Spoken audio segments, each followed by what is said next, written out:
Live. Welcome in, everybody, to the High Noon Report with me, Pugs Moran, brought to you by Sacred Oils. Sacred Oils for all your sacred needs. It's CBD and all that stuff. Remember, here's the call to action that we're using for our new friend who's helping us out with the show, Sacred Oils. At the bottom of the screen there in the scroll, you can find where they're located. They're located right there off Midway.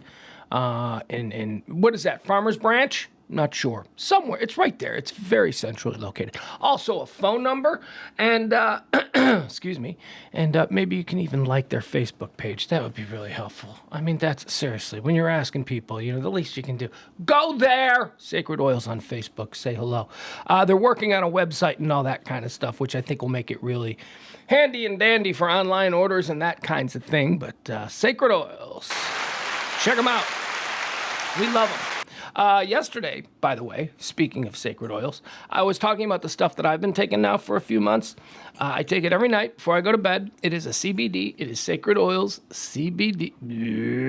There it is. There it is. 300 milligrams. Now, I take 2 melatonin.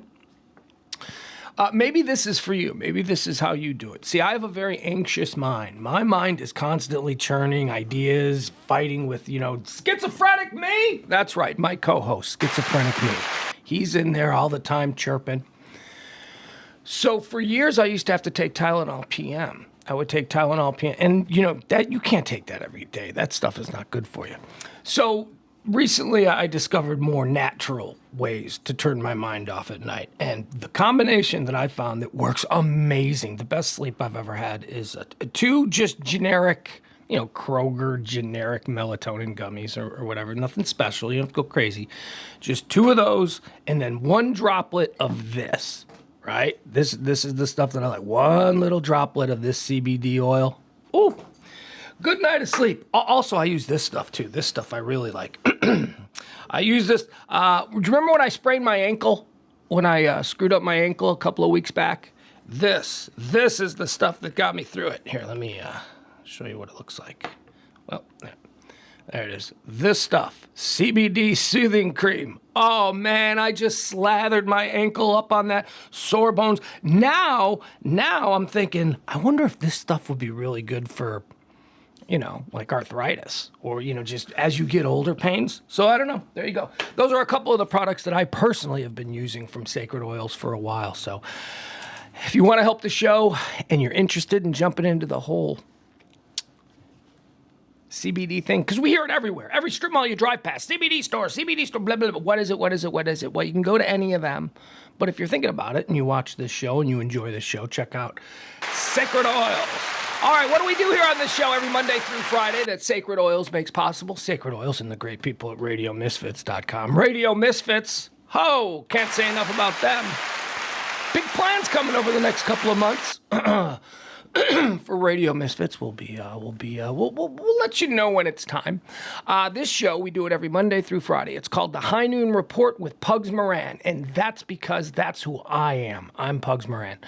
And I do this show, and here's how it is. We run through all of the hot topics, the current events, the trends, whatever it is that people are buzzing about today, whatever the stupid stuff is. It's a talk radio show.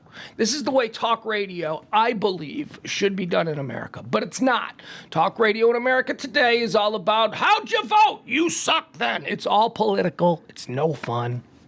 We don't do politics here. Nothing divisive. I don't give a shit how you voted. As a matter of fact, just keep quiet about it. We'll talk about other things. The color of the political party that we voted for should not ever come into our conversation. I don't need to know. There used to be a time where you didn't know. There used to be a time where people kept that shit very quiet, and then that changed. Well, this show is an attempt to sort of talk about all the other stuff, all the stuff that doesn't divide us. We do it in a couple of different blocks.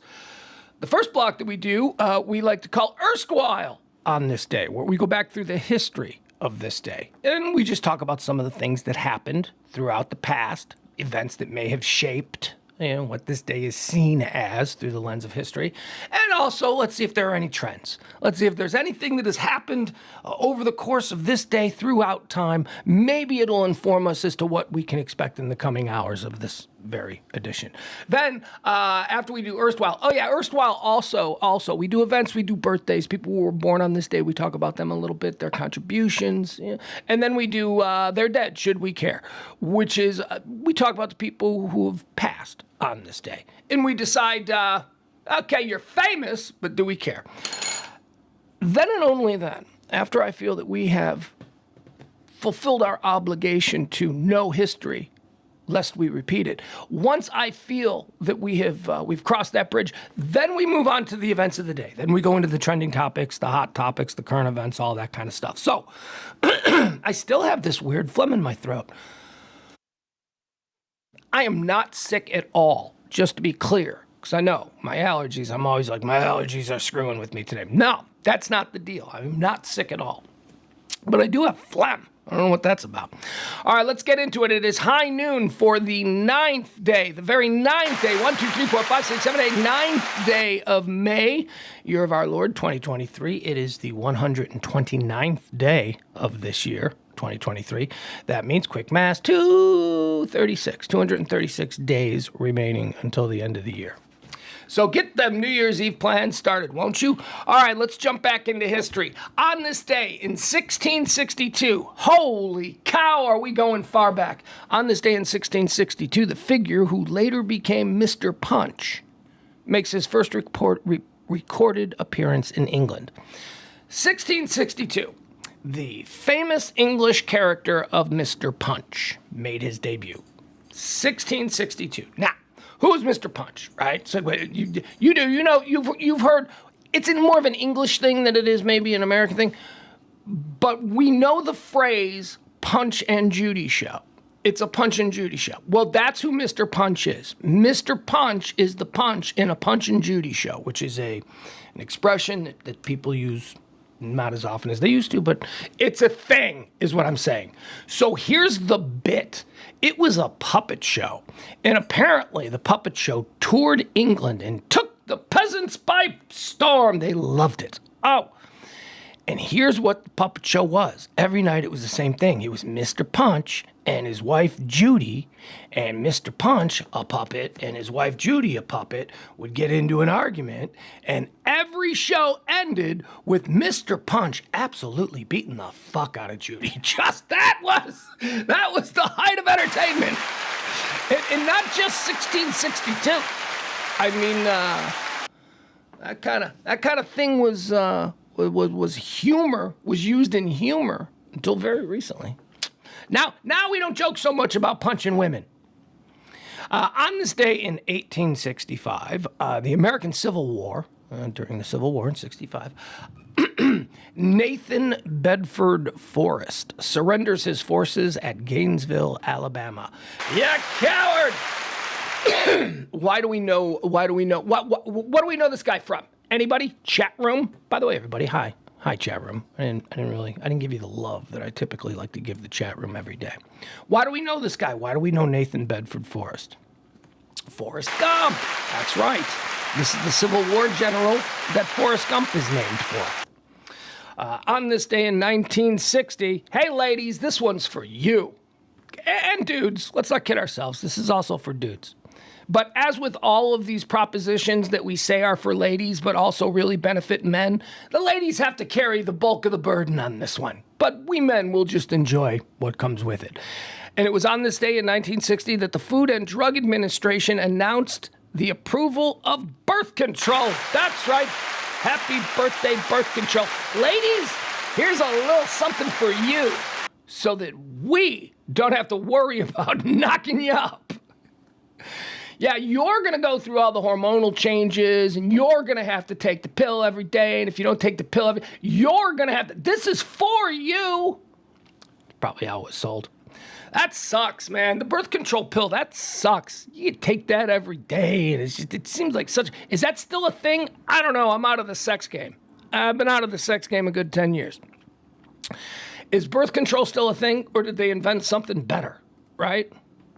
Well, I guess the morning after pill. I guess if you got a morning after pill, do you need, is morning after? Oh, no, that's probably not legal either. See, because I don't delve in stupid political debates, I have no idea what's going on with the morning after pill. Anyway, that was on this day in 1960, the birth control, the day one of the female sexual independence movement, I think, probably. It was a big deal. It's a big deal for women. But was it a thing was it shameful?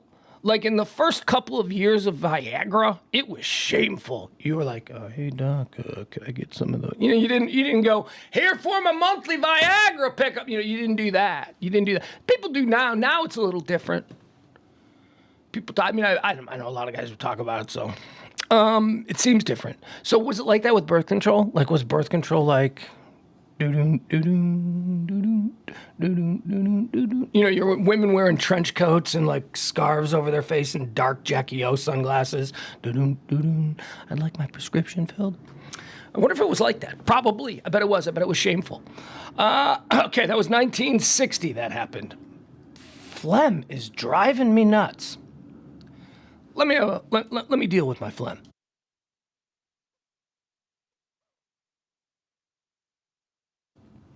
That might have done it.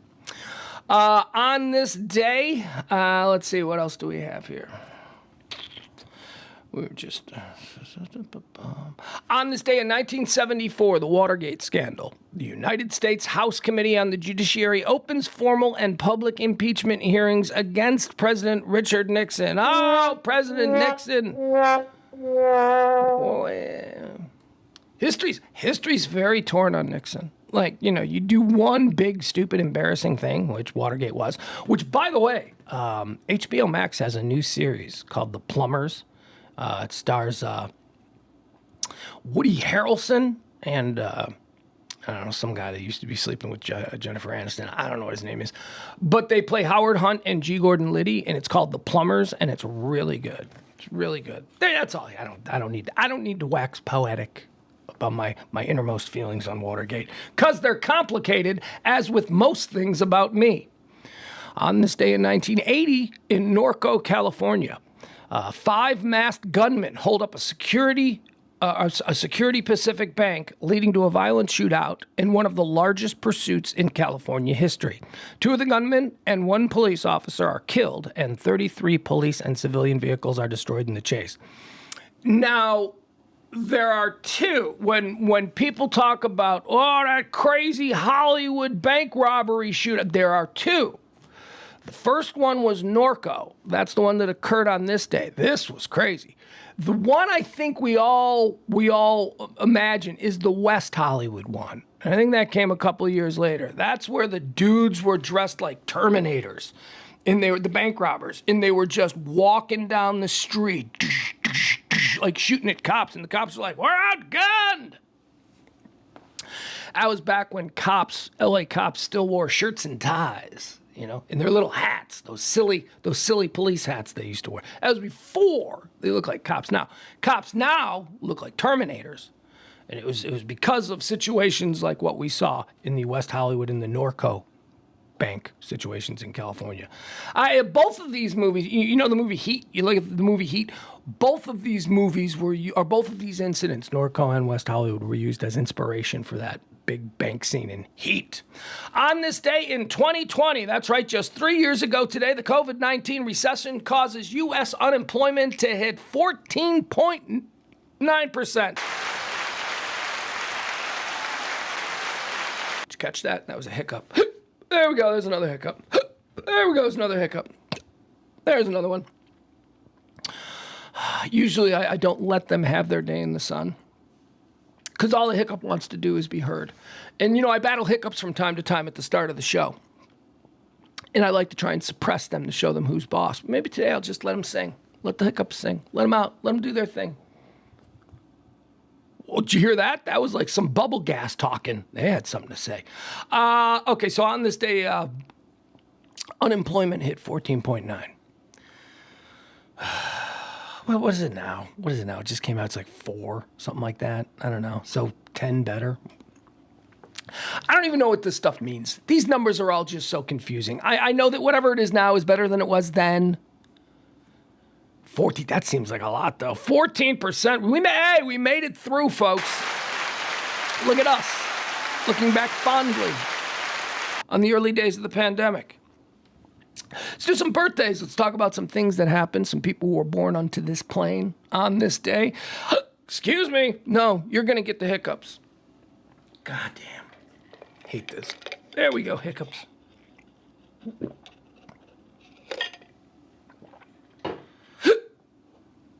It's so unappealing. Hiccups, that is. Yeah. All right, so anyway, here's the other thing about this. I may have given you some bad instructions. So I take this with my melatonin gummies. This is the Sacred Oils CBD. I take this with my melatonin gummies. And, but I don't take them at the same time. I take my melatonin gummies when I get in bed. I take this about an hour before I get in bed because it takes a little while to work. Hiccups are derailing the show yet again. Let's see. Barney says, Barney in the chat room says Bob Dole made Viagra okay. He did. He took that paycheck. Oh, yeah. He was like, he's at the end of his thing. See, and it was great picking Bob Dole because although they were both old to us, Bob Dole was married to a much younger woman.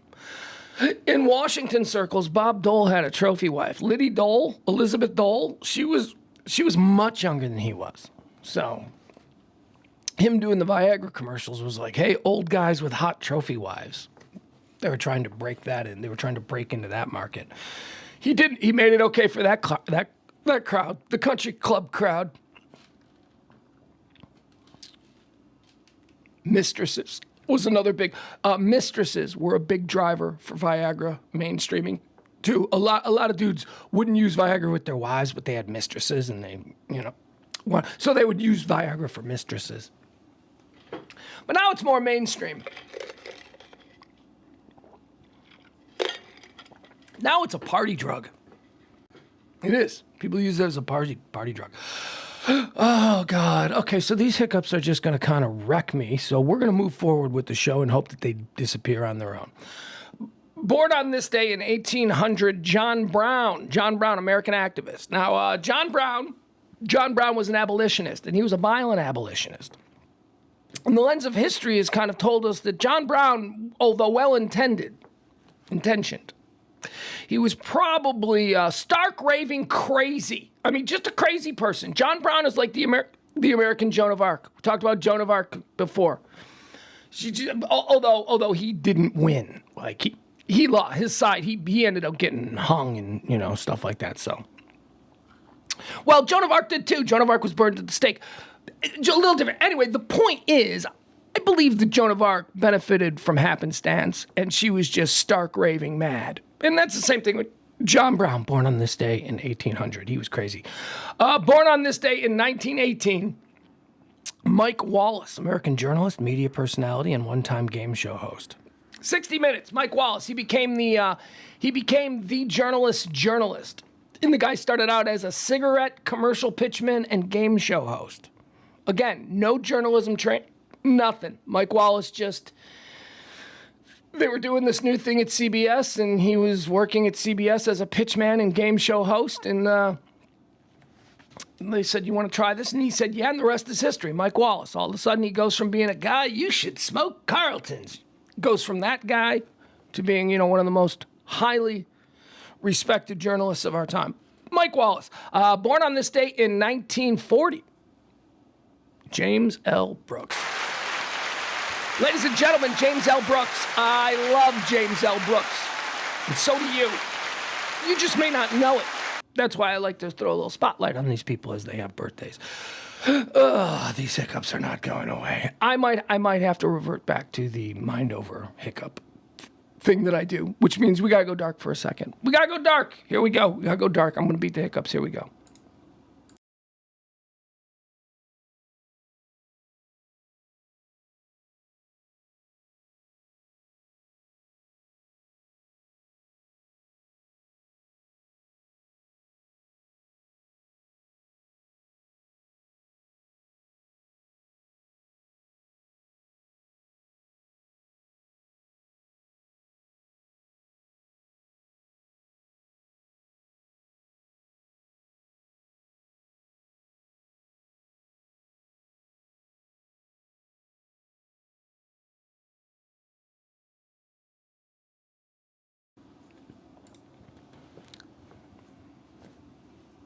I believe we've beat them.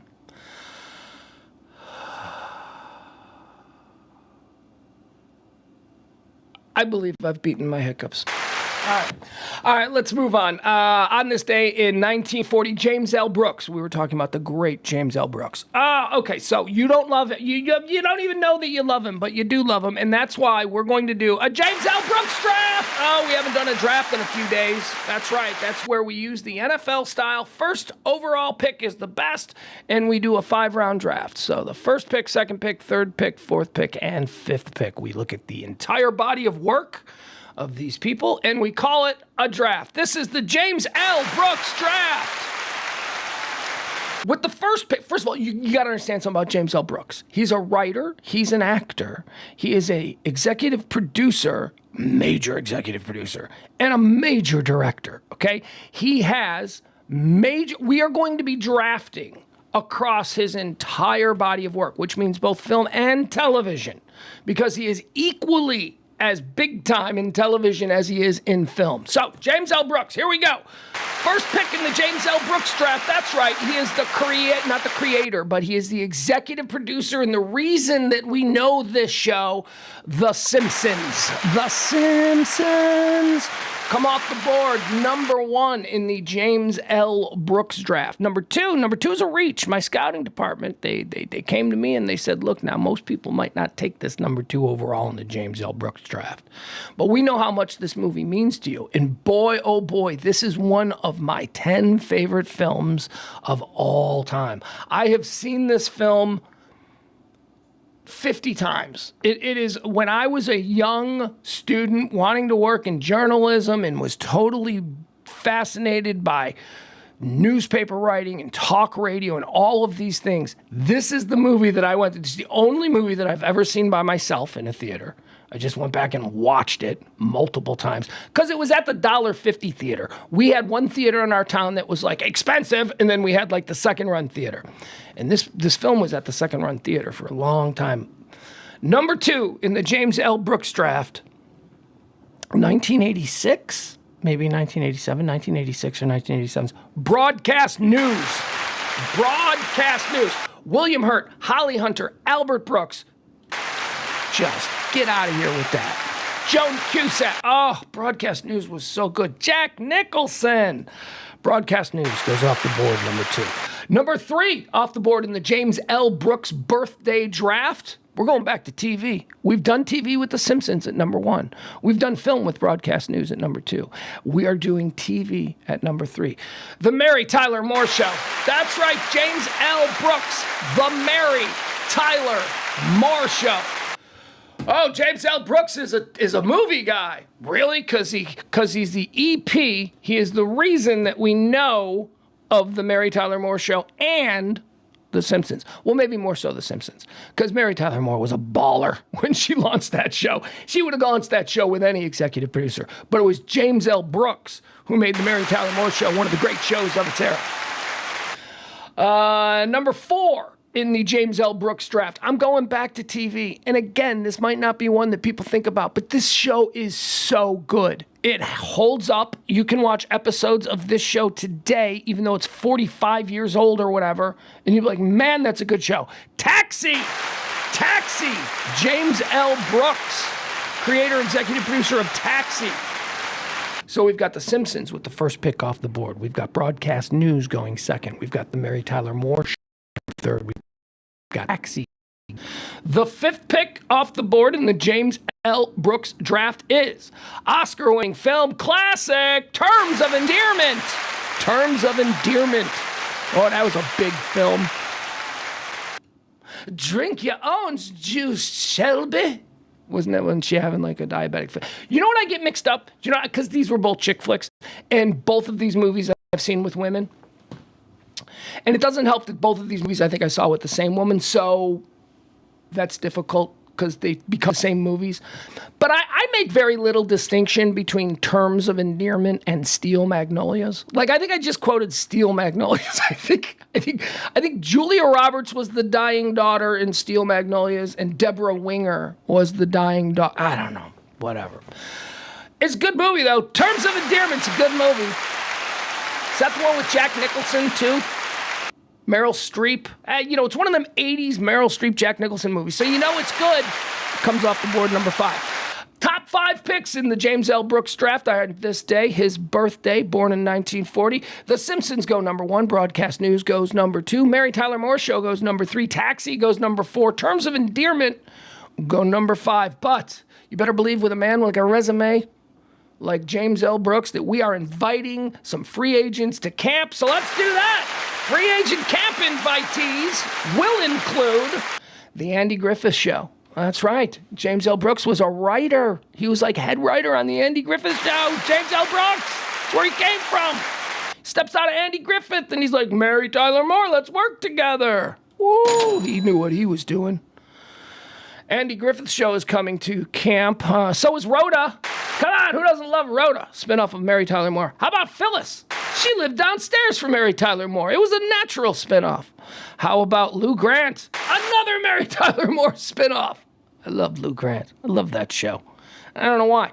I look back at me as a 9-year-old kid and I'm like, what the fuck was I doing watching Lou Grant? Lou Grant was like a grown-up story about a Los Angeles newspaper. It was about well, I mean, I guess my news junkie thing lets me know that, you've always been a news junkie, and that's why at 9 years old, your favorite show was Lou Grant. I was such a weird kid. I like Lou Grant, and I like Trapper John. Trapper John may be more understandable, but Lou Grant, I don't get that. Also coming to camp in the James L. Brooks draft, we're going to invite Tracy Ullman's show.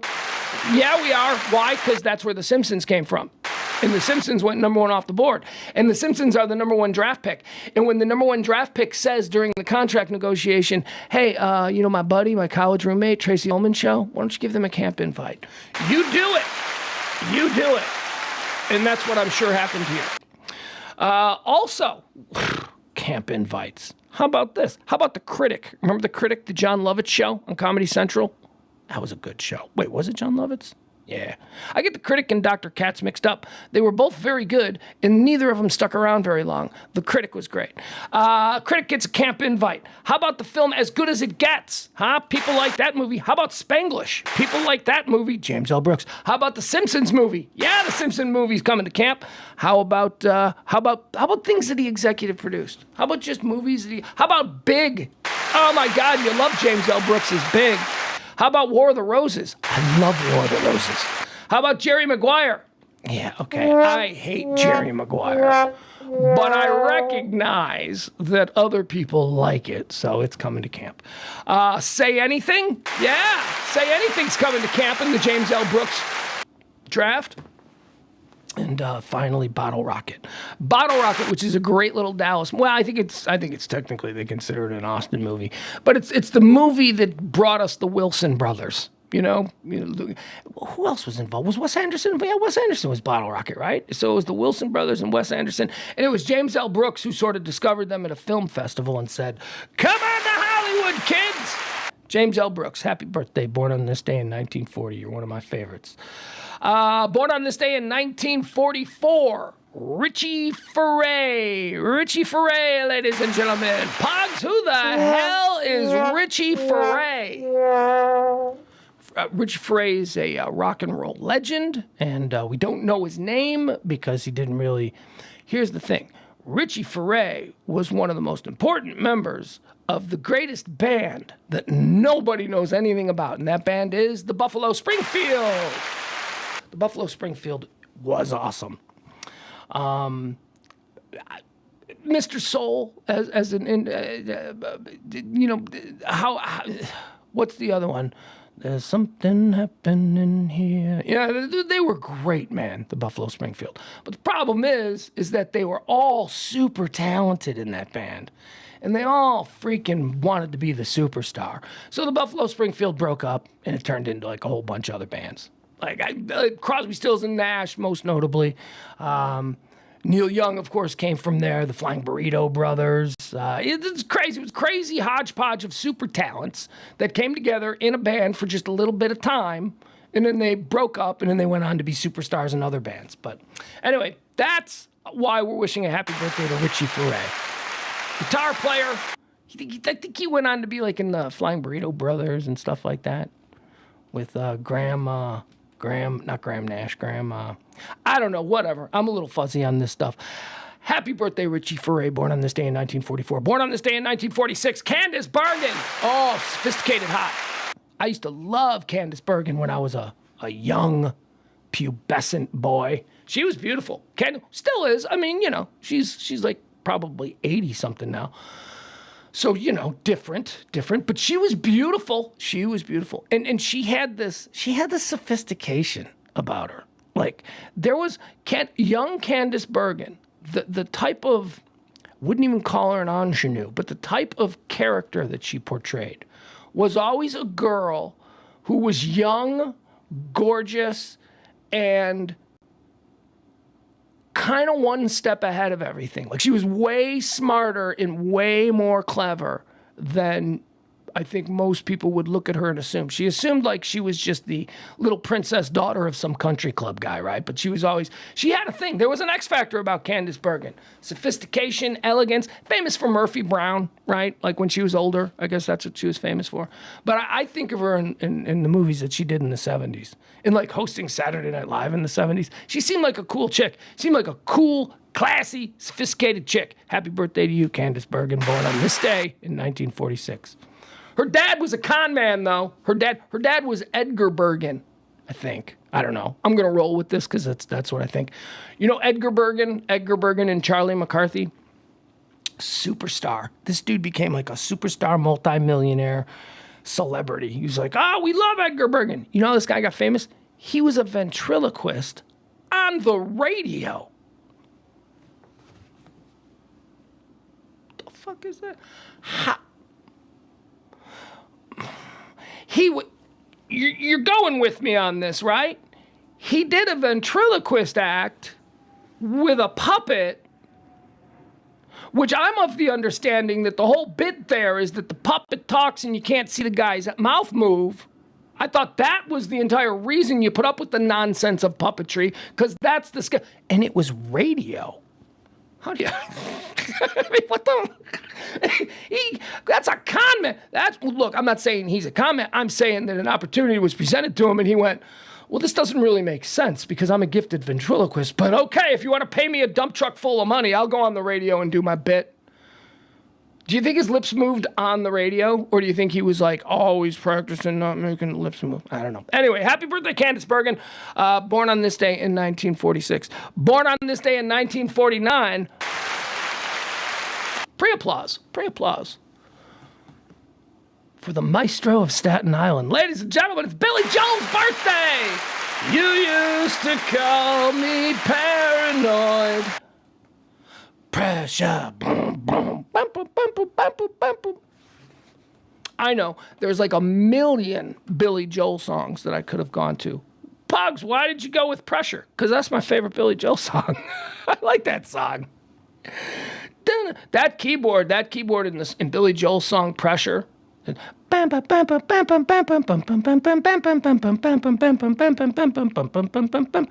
so chaotic. That keyboard is like, okay, so the dude's singing is under pressure, right? So he's got all kinds of anxiety. His mind's going to... That keyboard is perfect. It's like, that is just perfect for that song. I love that song. Billy Joel, happy birthday. Billy Joel draft. Where would we begin? Couldn't even begin with a Billy Joel draft. Let me also say this about Billy Joel. I have always loved Billy Joel. Always. As a little boy, my mom played the hell out of the Stranger album, which I maintain pound for pound is one of the most beautifully written albums of all time. And that's The Stranger. That's like his first album. Now, that album was a double platinum with like 5 hits on it. But that was my mom played the hell out of that. And then Billy Joel was ubiquitous in the 80s. If you were a Gen X teenager, Billy Joel was everywhere. And you didn't like Billy Joel. You didn't, at 16 years old in 1987 or whatever, I don't know, whatever. At 16 years old... you didn't walk around in a Billy Joel t-shirt, but you knew every song Billy Joel ever did because he was everywhere. And I think that, when you're young and you're awkward and you're trying to figure out where your place is in the world, you tend to build up these walls. And a lot of times those walls fall along cultural lines, like music. So you build up this wall at 16 where Billy Joel is lame, right? And you go with that. Even though you don't really think that, you just don't feel that he represents who you are and where you're, right? So for many of us in Gen X, Billy Joel was lame for like 20 years. And then what happened? Then we got older. We realized who we were. We dropped all those bullshit barriers and we're like, God damn, Billy Joel jams. And you find yourself at 44 years old driving around on a Saturday with the radio down listening to the Spotify playlist of Billy Joel. That's what growing up is all about. So happy birthday to you, Billy Joel. 1, 2, 3, 4, pressure. What else does Billy Joel got? He's got a lot of he's got a song about his daughter called the Downeaster Alexa, which is a beautiful song. That's a good one. And then the hits, like Piano Man, look, I'd be fine if I never heard Piano Man again, right? Like, I don't need to hear that again. That's like, but I get it's a fine song. It's just I've heard it a billion times. So at this point, it's like, I've heard it more than Happy Birthday, Ugh. And if Happy Birthday came on the radio, we would all turn it off. We're like, wait, this is stupid. So what else? What else has he got? Oh, he's got that. Remember the song? Remember that cool ass? Okay, this was a cool song. I was in college when this came out, and I liked it because I'm a history buff. But that one, we didn't start the fire. That was fun. Da, da, da, da, da, da, da, da, da. All right, Billy Joel's fine. He's, you know what? Drop the walls. Let's just admit it. Billy Joel's fine. Born on this day in 1949. Born on this day in 1961, John Corbett. John Corbett is not famous to me. He's not famous to Frank. He's not famous to Ross. I don't think he's famous to Barney. John Corbett is famous to women and gay men. That is who John Corbett, celebrating a birthday today, is famous to. And if you're a woman or a gay man listening to this, you know I'm right. And if you're a straight man, you're going, who the fuck is John Corbett? There you go. Well, one might be asking, well then, Pugs, how do you know him, Mr. You're a heterosexual? Well, I've interviewed him. He was very popular. He did a lot of radio interviews. And he was good. And he did radio. He used to be on that show Northern Exposure where he played a DJ. So, like, back in that era, he did a lot of radio interviews. Chris, the DJ from Northern Exposure. You know, that guy. All right. Happy birthday, John Corbett. It was a nice interview. He was a nice guy. But, again, he's woman and gay man famous. Born on this day in 1962, Dave Gahan. Dave Gahan, Depeche Mode. Born on this day in 1979, Rosario Dawson. Okay, so Rosario Dawson. First of all, she's awesome. I like Rosario Dawson. Is Rosario Dawson the actress that was dating Senator Cory Booker and then they broke up? I believe that's true. I believe it's Rosario Dawson. Okay, so here's why I'm asking this.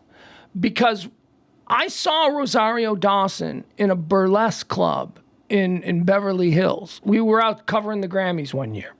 And we all went out there like, there's this really cool burlesque. Oh, I know what it was. It was, we went to this club because we were invited by the choreographer. The choreographer of the burlesque act was Wade Phillips' daughter. Remember Wade Phillips when he was the Cowboys coach? His daughter was a burlesque dancer. And that's how we ended up at this club. So anyway, we're at this club, the guests of Wade Phillips' daughter. She's very nice, by the way. She's a very lovely woman, talented woman. Sexy woman, very sexy. Yeah, you wouldn't think that, but apparently old Wade Phillips married a hot woman because his daughter's pretty hot. So we're sitting there, and in the crowd, seated just probably about 5 feet away from us at the table there was Rosario Dawson, the actress Rosario Dawson, who's celebrating her birthday today. And she spent the entire night making out with another woman.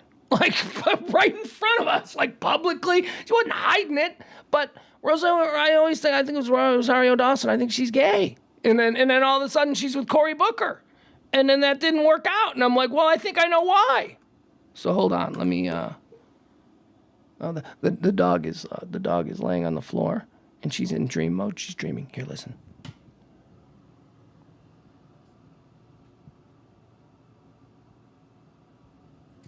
Fuck it, of course, because I did that. Personal life. Okay, let's see what's going on with Rosario Dawson is a self-professed Trekkie who mentions both her and her brother's love of in March of 2019, Dawson confirmed that she was in a relationship with U.S. Senator Cory Booker. Their relationship ended in February of 2022. In 2018, Dawson made a post to Instagram that was widely perceived as her coming out as queer. Yes! Okay, so there you go. Maybe she's bi. Whatever. Well, you can be bi. I guess you can. I used to not believe you could be bi. But now I'm starting to think, we evolve. New information is made available, and you go, oh, I didn't know that. See, I was saying the other stuff because I didn't know stuff. But now I know stuff, and now I'm not going to say the other stuff. See, that's how we evolve. A lot of people refuse to do that. And you know what? That's your... So I don't know. Now I think maybe you can be bi. I've got healthy skepticism, but at least, I'm open to the idea. But no, I saw Rosario Dawson making out with another woman. It was all night long. It was awesome. it was just like, because Rosario Dawson was probably 10 years ago, 10, 12 years ago. No, my God, this has got to be 15 years ago. This is before my son was born. Oh, my God, we're getting so old. 15 years ago, she was a hot lesbian in a burlesque club making out with another hot lesbian. She didn't seem to care. Nobody said a damn thing other than, hey, I didn't know Rosario Dawson was gay. That's pretty much what we were all saying. Did you know she was gay? And isn't she like Fast and the Furious lady too? Is that her? Here's who she's not. She's not the girl from White Men Can't Jump. What's her name? That girl. Remember that girl? I never got that girl. It's probably why I can't remember her name now. Like Rosario Dawson was actually kind of a good young actress at one point, and very, very beautiful, all that stuff. So Rosario Dawson, she had something. This other girl from White Men Can't Jump. What's her name? Chat room, you know who she... Rosie Perez! I never got her. Never understood why we let her become famous. I didn't get it. Well, we got a Rosario Dawson. We got all kinds. Look, we don't need... What is her type? Maybe that's why she hasn't worked since. Maybe that's why Rosie Perez hasn't really had a career. Because there's no type for a weird... mid-level hot. She's mid-level hot, I mean, I don't know. And then she can't. Here's the other thing that I never got about her as an actress. She does that dialect, that New York City borough dialect. She does that really well. And I'm like, wow, she's authentic in that role. But then she does that dialect. That's her dialect. That's how she speaks. Like, I thought at first, I'm like, well, maybe that's just range. Maybe she's just really great at New York City dialect. No, you can't understand a word that woman says ever. She's like worse than those brothers in Oasis. You need Rosie Perez to talk to you. I never got her. Never understood why we made her famous. But happy birthday to you, Rosario Dawson. I do understand why we made you famous, because you I kind of like. God, you were hot making out with that other hot girl. Oh, and the other girl was hot too. It was so weird because, I'm like Mr. Bumpkin from the Midwest, and I'm sitting there in this like Beverly Hills burlesque club. And, you think burlesque and you think, you think maybe some kind of sleazy with guys who take it off, guys in trench coats. No, this is Beverly Hills. This was like an ironic burlesque show. It was one of those kind of deals. So it was all beautiful people. And there's Rosie Perez just with her tongue crammed down the throat of some I don't know, could have been 15 years ago, could have been Blake Lively. I don't know, it was a beautiful blonde. It was a beautiful blonde. That's fun. Born on this day in 1979, umbilical cousins with Rosario Dawson. We call them umbilical cousins when they're born on the very same day, very same year. Andrew W.K., American singer, songwriter, multi-instrumental, you know the word I'm trying to say. Plays a lot of instruments. He's a multi-instrumentalist. And it says motivational speaker. I just remember him as like that guy, let's get the party started, let's get the party all the time, right? He had like a hit. He had like a hit that was kind of fun. If you were like of the class of person who likes to break things, you know, it's like, this is great, let's break things, you know?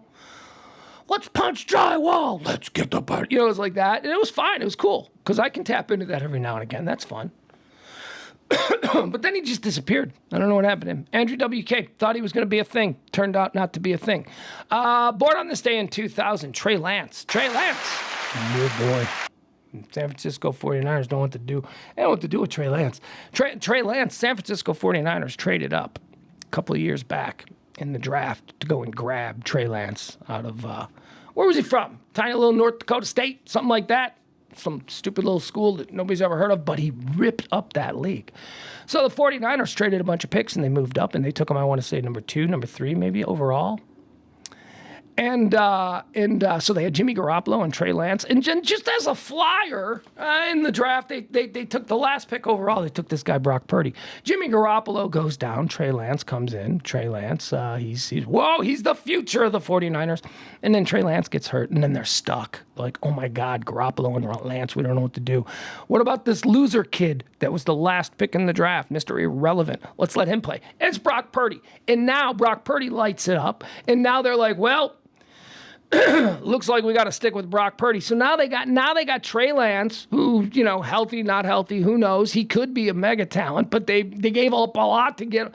They don't know what to do. That's a rough situation to have. But Shanahan, the coach out there, I'm telling you, if anybody can figure out how to utilize both a Brock Purdy and a Trey Lance at the same time, I think it's him. Happy birthday, Trey Lance. It ain't over for you. You ain't Sam Darnold. You ain't... Who's that dude? Who's the other dude? The other dude the Jets took. Wilson?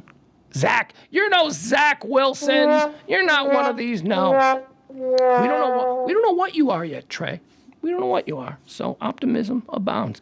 All right, some of the people who've passed away on this day, let's get into some of the deaths. How about in 2004, Alan King died? Do we care? I don't think so. Alan King was a guy that was famous on TV in the 70s and 80s. I don't know what he did. I thought he was a comedian. It says here he's not a comedian. It says he's an actor, producer, and screenwriter. I thought he was a comedian. He had a Christmas special on NBC every year, the King Family Christmas, and it was Alan King, and for some reason, his like completely anonymous family.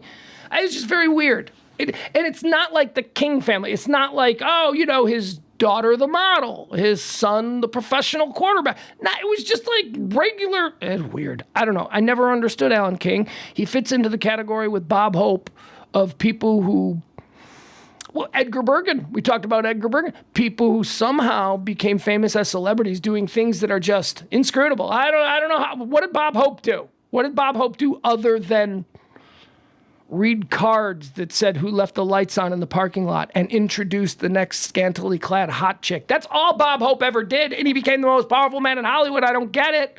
Alan King, kind of the same thing. No idea what Alan King was.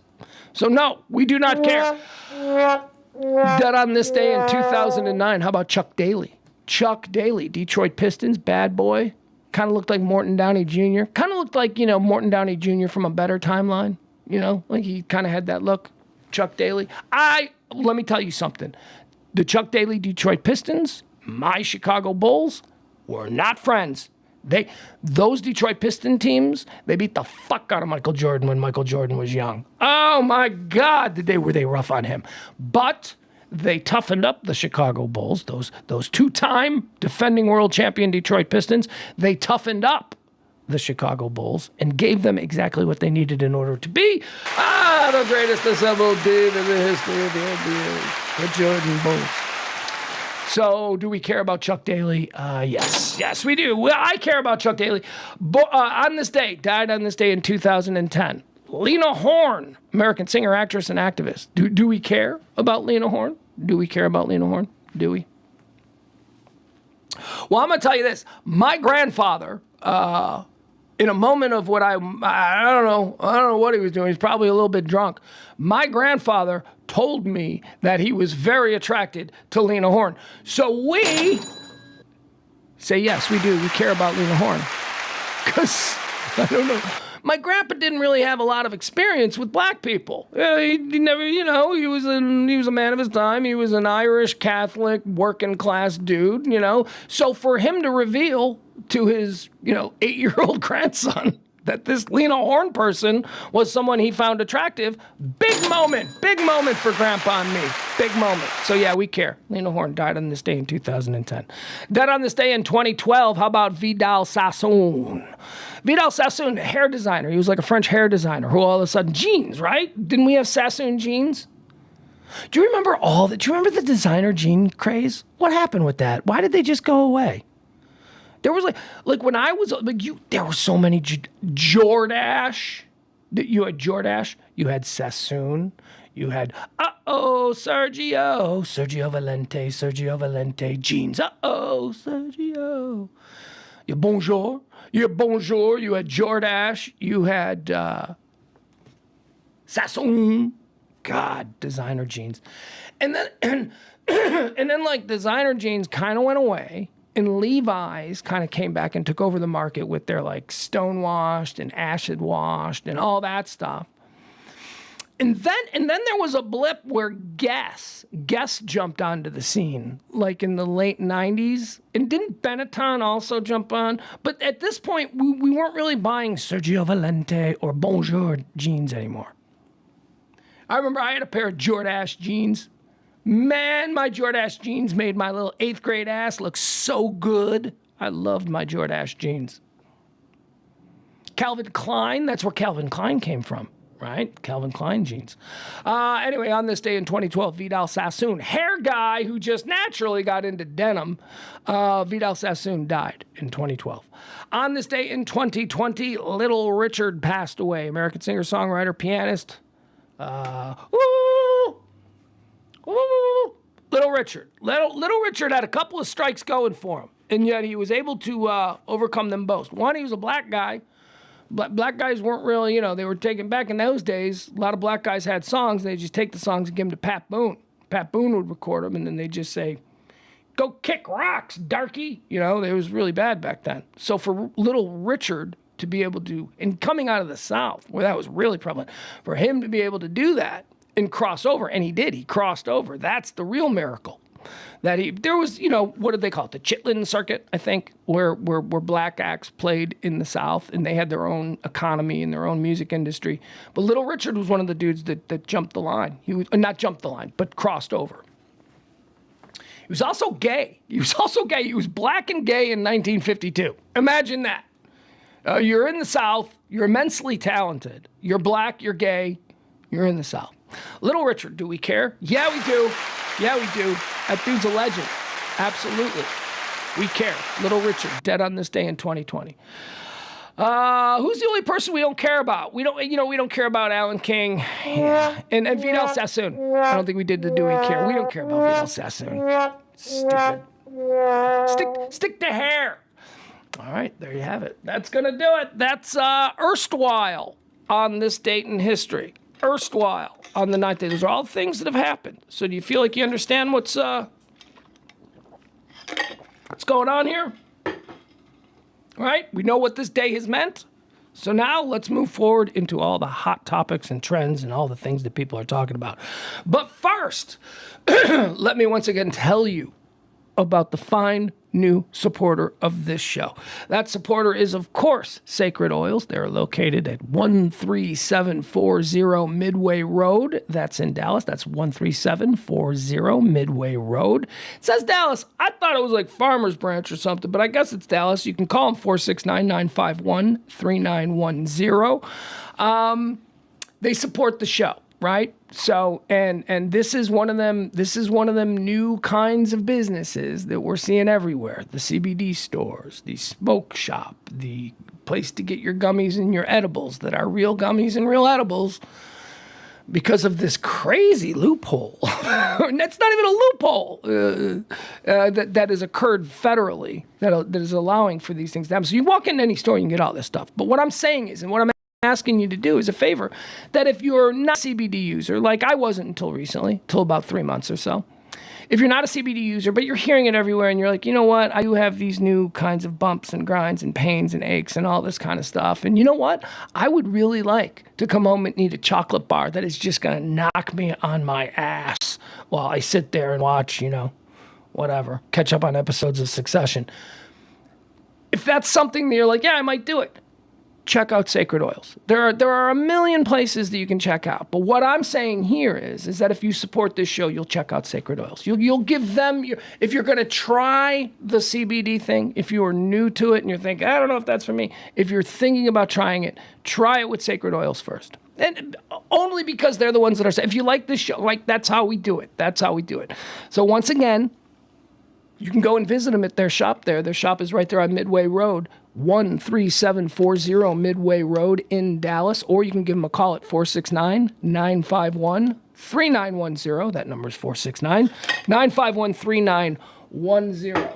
Again, I take this stuff. This is the stuff that I take every night. Look, this is a brand new bottle, so thank you very much. Actually, it's not a brand new bottle. It's about a week old. Yeah, that's what it's called. That's CBD. 3,000 milligrams. It's like I kind of want to take some now, but I got shit to do tonight. I also like this stuff. This stuff was great with my ankle. This is like a cream. If you're already like thinking of using like the Bengay and stuff, this is a little bit extra. It's a little bit something like that.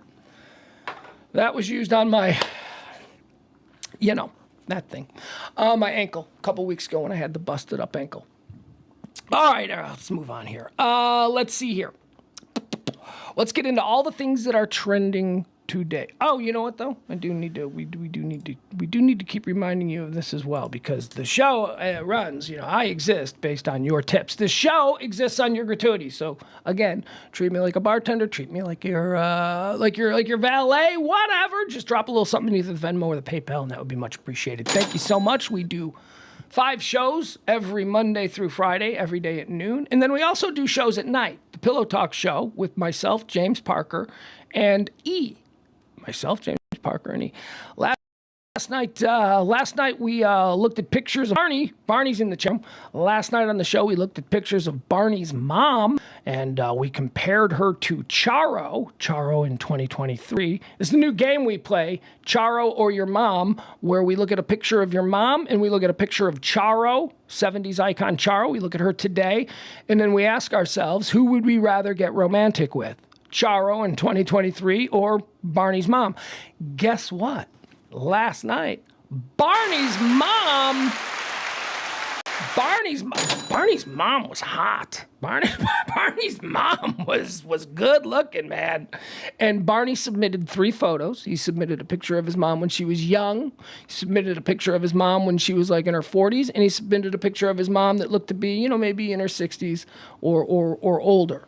And if you'd like to do that, slide into my DMs on Facebook, Pugs Moran, or you can do it on Twitter, Pugs Moran as well. Send me some pictures of your mom, and you might be the next contestant up on Charo or Your Mom, a game that we play at night at 9 o'clock. Good for you, Barney. Barney had a hot mom. I know, awkward to have these conversations, but I'm all about truth.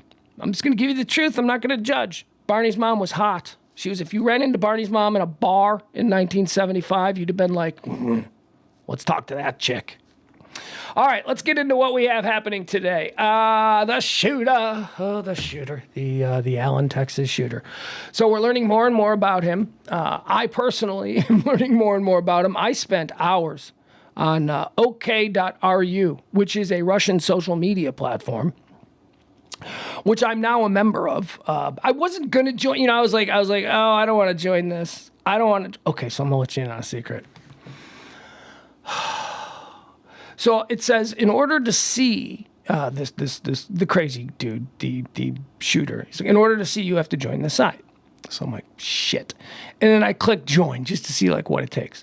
And there was a bunch of options. It was like a bunch of legitimate options, like join with Google, join with Facebook, whatever. And I'm like, okay, this seems legit. So I joined with Google, and boom, now I got it, and that was it. I just clicked Google, and the whole thing, and now suddenly I got a page. And here's what I decided. I'm like, why do I have a page on a sketchy Russian website? Here's what I decided I'm gonna do. I don't even know how I can talk about this because admittedly it sounds weird, but I think it'll be funny for content. I want to create a character and I want to be a fake character, like a catfish type character. Like I'm thinking I want to be like a young girl, like, and just get all of these dumb guys and just see what that's like. Just see what, I know. Be careful what you, but again, worst case scenario, something goes haywire with it. It's a Russian social media fight. So I'm like, okay, deleting my account. I'm gone. I'm out of here forever. Anyway, so I was on the site. And this is a site that the shooter has been using for, I believe, 8 years. I went back at least as far as 2017, looking at posts of this kid. This little fucking monster. He was a weird guy. He is a very, very weird dude, okay? I feel like I know pretty much everything there is to know about this guy. He was just a weird kid. He was one of these invisible people. They're everywhere in society. The dude, here's who this guy was. And again, I went through thousands of pictures, just click, looking at all of these things. The bulk, actually, there's a little over 1,000 posts. And if you go to the pictures, what you'll see is there's probably a couple hundred of those posts are just pictures of a journal that this dude had been writing for like the past decade. So, and all of those are uploaded on the same day in 2017. So he uploaded like 200. So I think probably what happened was he went, oh, you know what? I'm going to take pictures of my journal, because he was writing freehand. And he took pictures of every page in his journal and he uploaded them. And I'm telling you, and these go back to, like I said, he did this on 2017. So this is the shit that he was writing about the world going back even before that. He was drummed out of the military, joined the military, couldn't hack basic training. He got drummed out of that. Had no friends. He cosplay as a security officer. He took odd jobs working security, mostly in mall parking lots, seemed to be what he was doing. He hated that job. He hated it. He also very obviously, and I did not read all of his journal entries. You can't. They're the rantings of a madman. They make no sense. One sentence doesn't lead to a next. It's just very weird. But I was able to read some things. And some of the things about this dude, man, he's one of these dudes. He's one of these guys who can't get laid. He's one of these guys who just finds himself in the world. He's got no game with girls. Girls think he's weird looking. He is weird looking. He's a little guy. He's a little big, giant tooth, giant ears. He looks very odd. He looks like a weird guy. So he hates women. And he also journals endlessly about every woman that he meets. And in these journals, he turns these encounters, these random encounters with the girl who gave him his coffee at Starbucks, into these wild fantasies where they're in love, where it's this great. And then it always ends. All of these journals where he talks about, I held a door open for a girl today at Target. She looked at me and I could tell that she wanted, it was like this kind of weird. He had this weird where he wanted to possess women, but women didn't want to be possessed by him. And every one of these journal entries that he wrote about a random encounter with a woman somewhere, he ended it with, in giant letters, like it was normally written on like a spiral notebook, and then at the bottom in giant letters he would write, later I went home and used this memory to masturbate. It's just very weird. Like it takes weird turns. He also hated being Mexican. He did not like being Mexican. He seemed to have some self-loathing for his people and his culture. He wrote often about cholos, as he called them, and how as a child, he had a belief that as a child, as a Mexican child, you were given two choices. As a child, there were two paths, and he drew this picture, and now it's floating around as a meme. But he drew this picture of two paths, and it had a child standing at a fork in the road, a Mexican child standing at the fork in the road. And one path said, "Act black," meaning, you know, hip hop, whatever. Act black. That's the one path that all Mexican kids can take. And then the second path was white supremacy. Now, I didn't know this, but Adam Reyna mentioned something to me yesterday. Adam Reyna is culturally Hispanic, so I would certainly listen to anything that he has to say about this. But he informed me about this thing in Mexico where it is very common for a large percent of Mexicans to identify more with the Spanish European white in them than any native, Mexican, Mesoamerican kind of native.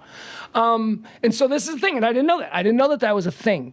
That there were certain groups among Mexican Americans who do see themselves as white and who do reject a lot of what is seen as modern Mexican American culture. He was certainly one of these people. He didn't like Mexicans acting Mexican, or whatever. His words. Again, it's not hard to join this website. You can go and you can read all of these. He left a manifesto. He had a real problem with women because women didn't want him, and he couldn't seem to find a girl that would fall in love with him and all these things that he wanted. So he had a problem with women. He had a big problem with black people. He did not like black people. Now, I don't know. Again, and I am not a part of Mexican American culture. But is that a big thing? Like, do Mexican people not like black people? I don't know. Do they not like black people, to the extent that, we see that there are some white people that don't like, I don't know. Is that a thing? Because I think we like to jump back and go, well, they're all minorities, so obviously they love one another and appreciate their mutual struggle. That's bullshit. That doesn't happen. So the shooter was, he was a fanboy. He was also a fanboy. He shared a lot of stuff. Shared a lot of stuff from, he liked the Nick Fuentes, who again, I do not understand this. Nick Fuentes is a white power, right-wing nationalist pundit. And he's Mexican. The leader of the Proud Boys, Enrique Tarrio, is not Mexican, I'm sorry, he's Afro-Cuban. And now you got this guy. I mean, I guess it's a thing. I guess it's a thing that me, Mr. White middle-aged man, didn't really realize until learning all this stuff. All right, so he did like women. Here's the other thing about the Byron. I bet you Byron has crossed paths with the Allen shooter. Byron works security at all the concerts. And as it turns out, the Allen, Texas shooter was a huge supporter and major enthusiast of Dallas metal.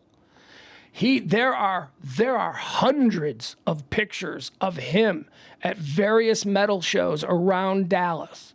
He somehow, here's a weird thing about him. Remember I told you like to cosplay as a security guard? He would go to these concerts, these Dallas metal shows, wearing shirts that said security. And also, here's the other thing. He went to all these concerts alone. Now, there's nothing wrong with going to a concert alone if you really like a band and you want to get away and you have friends in your life and maybe a wife and children. Nothing wrong with that. This guy had nothing in his life, and he appeared to go to all of these concerts alone wearing security outfits to like blend in as security. There's pictures of him. I mean, there's pictures of him all over. What are these pictures? Look at this. Here's a picture from, this is crazy. I shared this on, oh, you know what? Who knows if we're going to be able to, here. Okay.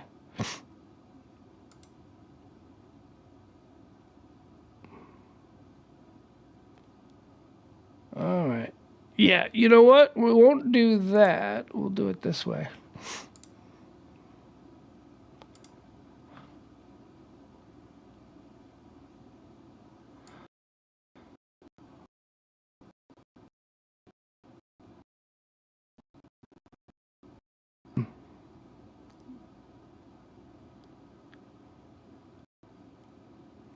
Sorry, just bear with me for a second here. I'm trying to, there it is. I thought this was funny. This showed up on the,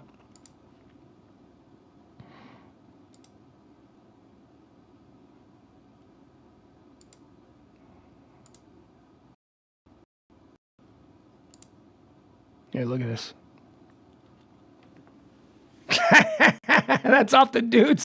That's off his Russian social media account. Just a random picture of 97.1 the Eagle. This was taken from the parking lot of one of the big concerts that he went to. He was a fan of the Eagle.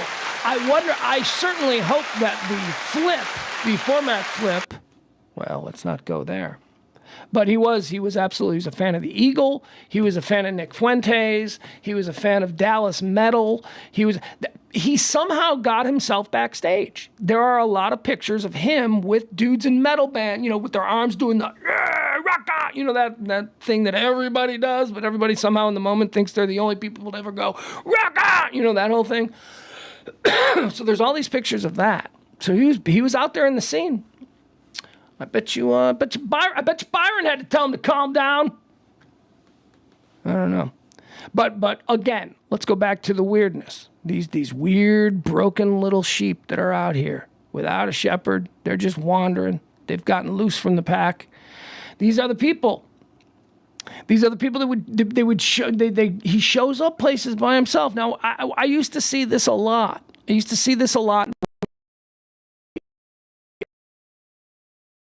We would do a bunch of always individual together, but there were a number of people who show up to all of these things alone, and they would sit there. And I often, we got to go out of our way to now talk to that person because, we got to bring them in. But there are a lot of these people out there. There are a lot of people out who are just nothing. And they're angry at the world, and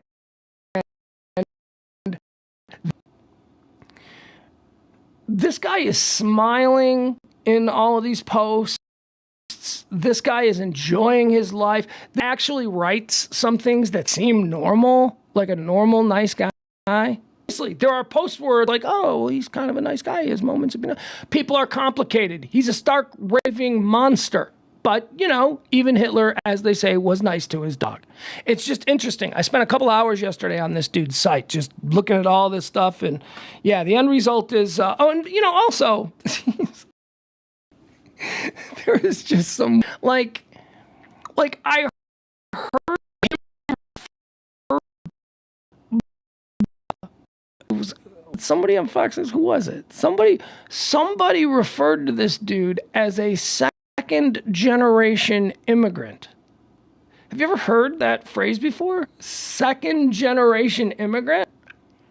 A second-generation immigrant is a natural-born American citizen. I have never heard second-generation immigrant used. People I have to go and redefine them. No, you're not. Sorry, you're not a first-generation American. You're a second-generation immigrant, because now we're moving the ghosts on you. Really? Okay. I just thought that was interesting. Seemed a little necessary. Second-generation immigrant. Okay, well, those were always called first-generation American. But okay, that's fine. That's what a first-generation American is, but okay. Let's see. AI is trending. People are getting all bent out of shape about AI. You know why AI is trending? Because some crazy tech guy, I was watching, they do these crazy tech emporium things, like dudes flying on their jets and everybody, like super expensive rich people, and they always just fall to their knees idolizing some bizarre Silicon Valley dude. And we've got a new bizarre Silicon Valley dude, and he's a bizarre Silicon Valley AI expert. His name is what's his name? Well, here's the deal. He shows up. The dude's probably worth like $20 billion. He shows up. He's wearing a red T-shirt. Okay, just a red T-shirt with he's dressed like Amel. My God. I mean, if you know who he is he's dressed like Amel. He looks ridiculous. him to Silicon Con, whatever. He's doing his thing. He's wearing like a felt-covered leopard print Crocodile Dundee type hat. Okay, he's ridiculous. He's one of these Silicon Valley ridiculous people. But he's a new one. I don't know who he is. He is the leading artificial intelligence researcher in the entire world. And his name is Ben Goertzel. Ben Goertzel, and he's a weirdo. Anyway, he's an obvious weirdo. And he comes out today and he gets on the stage and he's like, AI is going to replace 80% of human jobs in the next 2 years. Like, what? 80%? So people are freaking out about AI. They ain't gonna replace 80%. In 2 years, 80% of jobs? A lot of jobs. My kid ain't gonna have jobs. Your kid ain't gonna have jobs. They're gonna have robots doing everything. All the jobs that kids used to do. Robots. It's gonna be robots. AI is gonna do it all. 7 trillion. 7 trillion is trending. Why? Because that's the number. That's the big baller number that we, the United States of America, owe to foreign countries. We are $7 trillion in debt to foreign interests. That ain't good. I mean, that just ain't good. Like the bulk of it, by the way, like the bulk of it we owe to Japan. Man, Japan owns everything here. Whole bunch of it China too, but mostly it's Japan. I didn't think we'd be that in debt to Japan. Let's see here. Also trending, Dollar Tree. Oh yeah, here we go. The kid's gonna go off on one of his Dollar Tree rants. You know how much Dollar Tree means to me. Well, I should say, you know how much Dollar Tree meant to me. Dollar Tree, you're dead to me. Dollar Tree famously sold everything for $1. It was just $1. You come in, what do you got? What do you got, $5? You get 4 things and you have a little bit of change left over for the penny candy machine. $1. That's great. The idea that everything is just $1, that's saying to me. That was something that drew me. Because I could spend an hour in there just buying stuff I don't need, and it's only $1. And you're like, okay. Oh, look. An 8-pack of batteries. Now, those batteries you'll put in the remote and it'll only work for a week, but it's just $1. Don't buy batteries from the Dollar Tree. That's what I'm trying to tell you. Don't buy batteries from the Dollar Tree. But your cleaning supplies, your Windexes, your knockoff Pine Sols, that's why those stores are always filled with cleaning ladies. That's those women that are they got the cartons filled up with like paper towels and those are cleaning ladies. They're going to go clean offices downtown and they get all their stuff from Dollar Tree because they know. So I love Dollar Tree. I appreciated the $1 thing. Then inflation rose. Inflation went up 11%. And then Dollar Tree, they started to panic. They're like, Jesus, went up 11%. We sell everything for $1. Now we're taking an 11% loss here. On everything that we sell, we obviously need to keep pace with inflation. And somebody raised their hand and said, let's raise everything $0.25. See, basically, to put it in like dumb people means, basically everything started costing 11 cents more. So Dollar Tree decided to charge everybody 25 cents more. So they didn't just make up the 11-cent deficit. They decided to add an additional 14 cents profit on everything. That's called gouging. That's called taking advantage. That is taking advantage of the American middle class, who is your core client, Dollar Tree. And not even the middle class and lower, the working class. That's who you made an active decision to fill your own pockets off of, some poor single mom who now isn't going to be able to buy the stuff that she needs, living in her funky apartment with her 2 kids because she's got a piece of shit ex-husband. You know what I mean? Those are the people that you're screwing over. But, you got your 14% rate. That's fine. Fast forward to a year later, we reported here, because, I've been tracking Dollar Tree. I'm watching these bitches. So track to a year later, Dollar Tree, in the midst of this recession, depression, what do we want to call it? Not a depression, don't say that. Inflationary period, certainly. In the midst of all of this, Dollar Tree reported their best year in history. Oh, what started out as inflation is killing us, we're losing 11 cents on everything, turned into the best year in Dollar Tree history. That's right. That was last year. They made more money. Everybody got bonuses. Dude who runs Dollar Tree has 3 yachts now. He only had 2 yachts before. He's got 3. Remember how he did it? He did it by justifying the inflation, by justifying to the clients that, well, you all know inflation is bad, because the media went, inflation's bad, inflation's bad. So we were all prepped for that. And then they said, well, because of that, we got to raise our prices 25%. And then a few people went, but inflation only went up 11%. And they said, you need to move along, sir. That's what Dollar Tree did. So we're all caught up on Dollar Tree. Best year ever, raised the prices, exploiting the economic situation of the working class, all of that stuff. That's their history. But hey, yachts and Learjets for everybody. Today, Dollar Tree has announced they're firing a whole bunch of people. They're laying off a whole bunch of people from their corporate headquarters. They haven't given a number on the amount of people that they're firing, but they're firing a whole bunch of people. Remember, layoffs coming at Dollar Tree. Layoffs coming at Dollar Tree a mere months after they announced to the world that they had their best year ever. Best year ever. Apparently, middle managers at Dollar Tree now want to have their own yachts. Apparently, isn't that absurd? Isn't that ridiculous? They're cutting jobs after making more. Anyway, if you see Dollar Tree trending, you just tell them to F off. From me. I will never go into a Dollar Tree again. Hell, now that the shit's like $1.25, you may as well go to a Family Dollar. Although, have a Kevlar vest in your trunk, because I have never been to a Family Dollar where I didn't, at least for a moment, fear that my life was in danger. See, that's the thing I liked about Dollar Trees. They seem safer. The Dollar Trees, they were more lit up. You ever been into a Family Dollar? Oh my God. That is like a Vietnamese wet market. The Family Dollar of modern day America. First of all, as I said on Twitter a couple of days ago, if you live near a Family Dollar, if you live within walking distance of a Family Dollar, you need to move to a better neighborhood, because there is no such thing as a Family Dollar in walking distance of a place that is safe to live. Every Family Dollar seems to be adjacent to a community where they have bars on the windows. And sketchy-ass fences whose job it is to hold back crazed pit bulls. You ever seen that? You ever had to walk in a bad neighborhood? Like every house you walk by, it's like there's a dog, and then you look at the fence and you're like, that is not going to hold that dog back.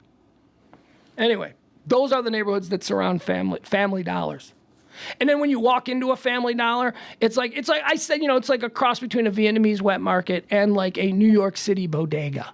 There is no rhyme or reason to anything. Anything could be anywhere. They got socks. Here, you want some socks when you walk in? It's like, no, actually, I'm just here for some cheap Windex. I'm just here. No, but we've got socks. And they're like, you ever feel the socks at the Dollar Tree? It's crazy. Like, somebody super glued a bunch of cotton balls together. These socks are like, bleh. Anyway. So, all right. So Family Dollar is out too. I ain't going to Family Dollar. So actually, what does that leave for me? Dollar General? Isn't Dollar General hillbilly Family Dollar? Isn't that what Dollar General is? Like Family Dollar is in the hood, and Dollar General is like in the hill, like out there. Isn't that kind of how it breaks down? I don't know. I don't know what I'm gonna do. Oh, you know what else I like? You know what else I like to get at the Dollar Tree? I used to get deodorant. Every time I go in there, I get a deodorant. It's like $1. It's like $1, and it's real deodorant. It's like normal deodorant that would cost like $3.50 somewhere else. It costs $1. Well, now it costs $1.25. All right, you don't need me. You don't need me. Hey, how about this one? The Stars coach, Peter DeBoer. Peter DeBoer is trending because apparently before the game, he came out and he made a statement about the Allen shooting and gun laws and all that kind of stuff. And now people are like, stick to sports.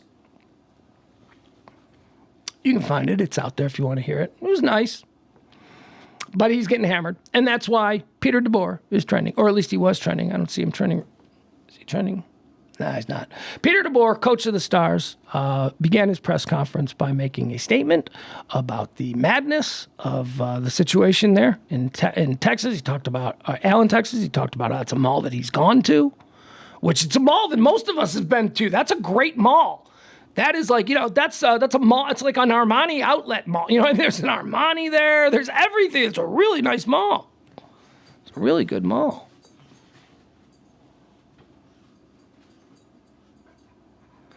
Yeah. Okay, Adam. Adam wants to argue with me about Dollar Tree. I just can't. I do not have the energy to get into an argument with Adam Reyna where Adam Reyna is carrying water for the man. I can't. That's not an argument I'm willing to have. It's almost always the other way. But now he's carrying water for the man. Keep normalizing, Adam. There you go. You just keep normalizing and you keep offering up your pre-programmed excuses as to why you need to play the man's game. I just won that. I just made that up. That sounded pretty good. So I don't really believe that. I just thought that was a good way to cut Adam down. Robert De Niro is trending today. Why is Robert De Niro trending? Because Robert De Niro is going to have a baby. Oh, how incredible.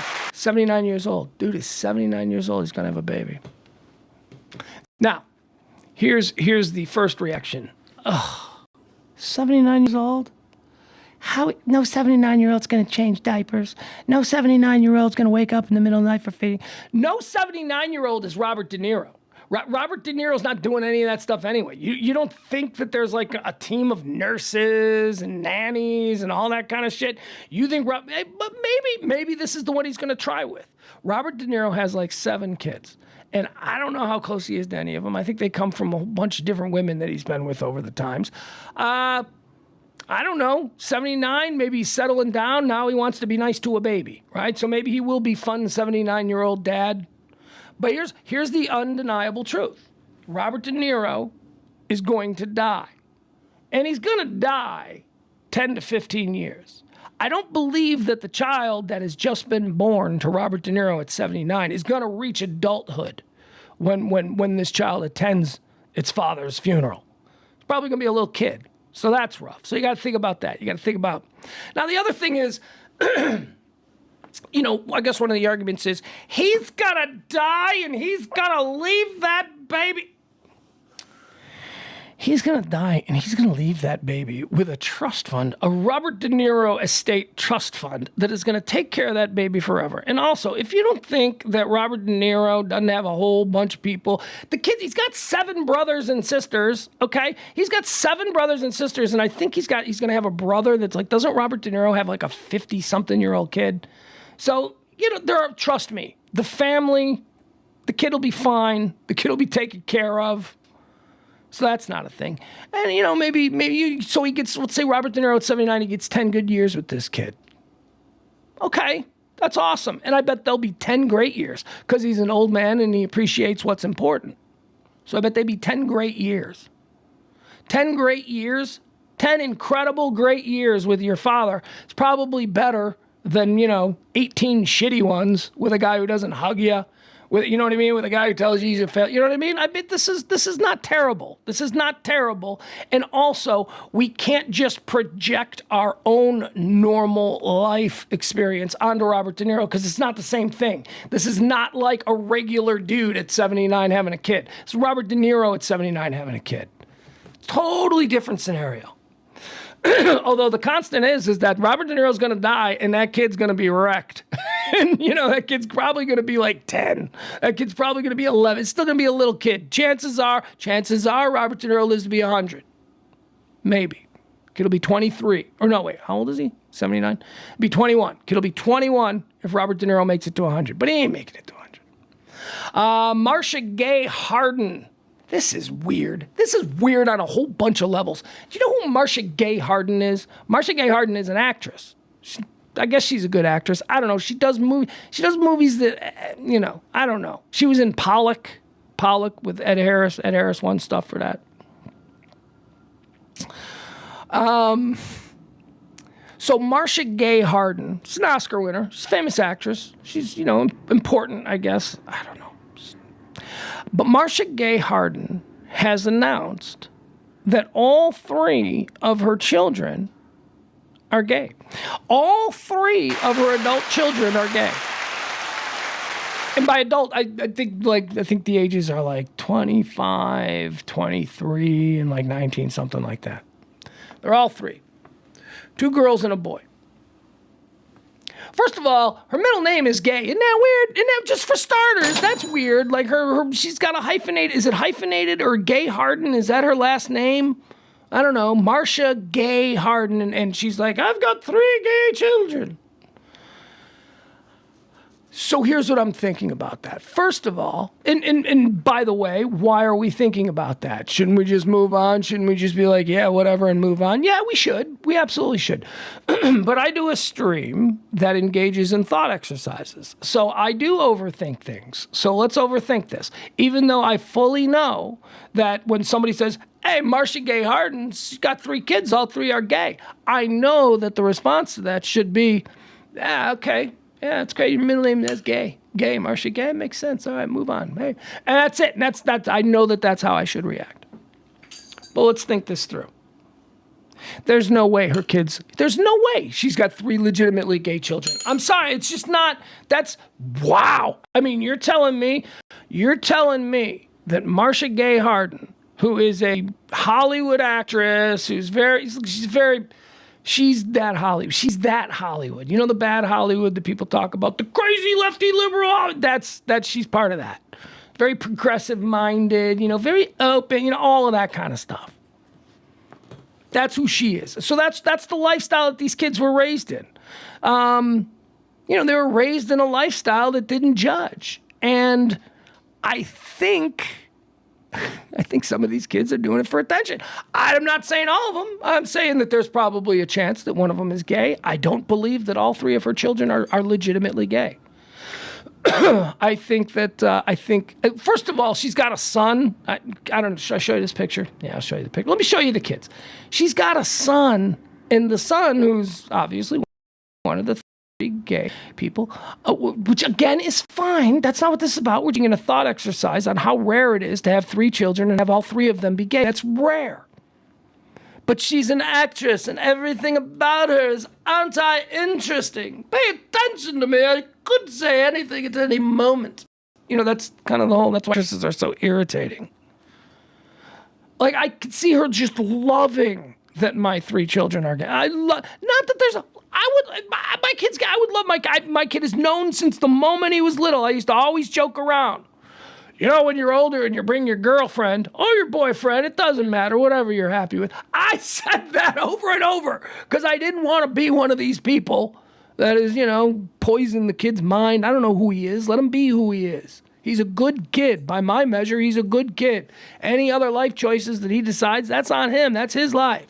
So I've always been like that. So there is no judgment. So it's wonderful. You got 3 gay kids. That's fine. I just call bullshit on it. I just think that you are really happy, really proud to be this, modern. Well, I have 3 gay children. Like, is that something you're proud of? Does that give you clout there in Hollywood or wherever it is that you are?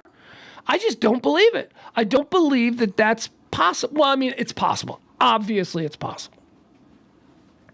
But it's rare, man. I mean, I have a lot of friends. Let's just say that I have 20 friends. I know 3 gay dudes. I would consider 3 gay men my friends. People who I call, people who I text, people I'm friendly with. 3 out of let's say there's 20 in this group. That's not a lot. That's not a huge percentage. I don't think I have any trans friends. I don't have any trans friends. I'm open to it. Actually, that's not true. I don't know if I'm open to it. I'm open to accepting. Look, if you're weird, then I'm not going to be hanging out with you.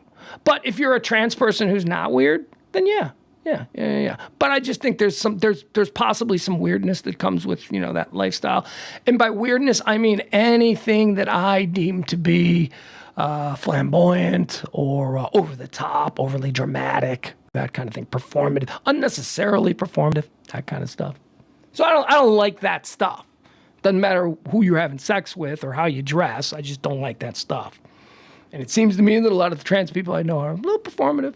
We're a little being. The drag people certainly are. The drag people. See, I don't have a problem with drag shows, but I think I got a problem with drag performers because I think drag performers would be exhausting to hang out with. I just think that there's a lot of bitching and a lot of complaining and a lot of me, you know? So again, I'm not going to be protesting any drag. I don't have any moral objections to it. I just don't think. It's like Packer fans. I don't want to go hang out with a bunch of Packer fans either. I just don't think I'd like the kind of stuff you're talking about, and it's not. Doesn't make me bad. Makes me complicated. So why? There it is. Marcia Gay. Oh, so yeah, I wanted to show you the picture, right? So I wanted to show you the picture of her son. Her son looks like he's doing a bit. Her son looks like, I think her son might be straight. Here we go. Marcia Gay Harden.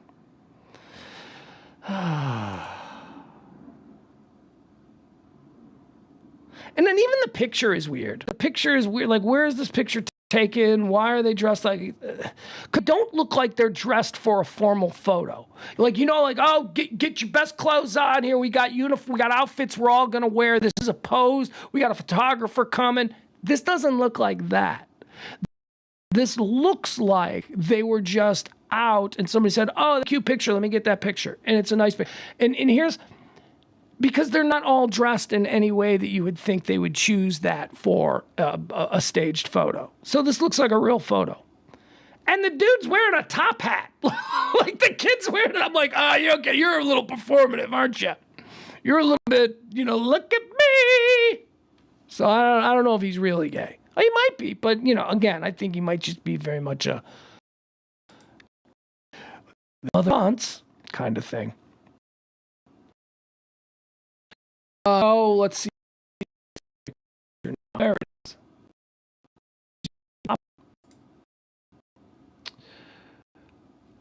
Oh, start to have these.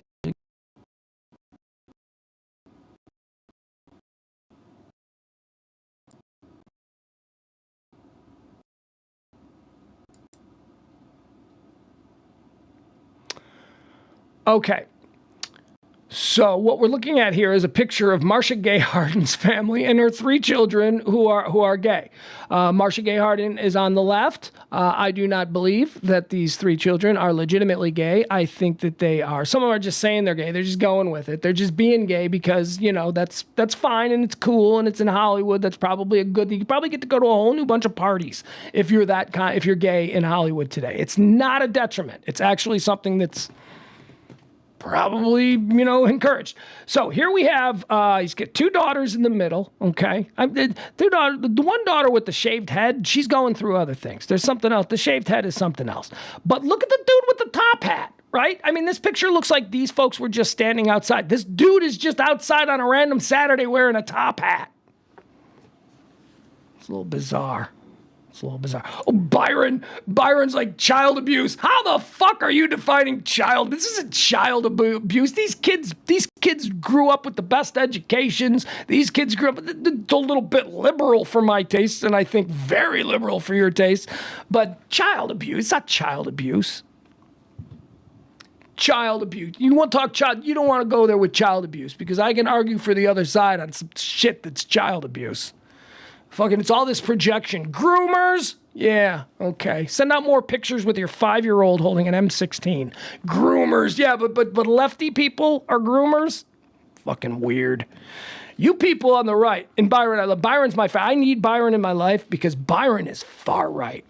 And I need Byron is one of the few people who I follow and who I enjoy on Twitter who is far right because Byron hangs out in the chat room every day. And this is how these things happen. You have to have conversations with people. Besides, he's funny. He makes me laugh. Adam is the direct opposite. I love Adam for all the very same reasons, except on the other side of the spectrum.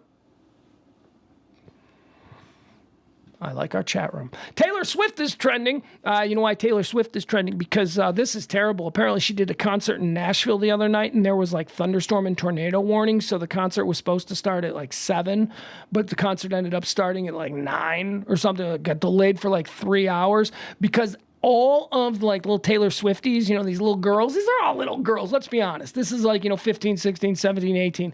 It's a bunch of high school aged girls filling this place.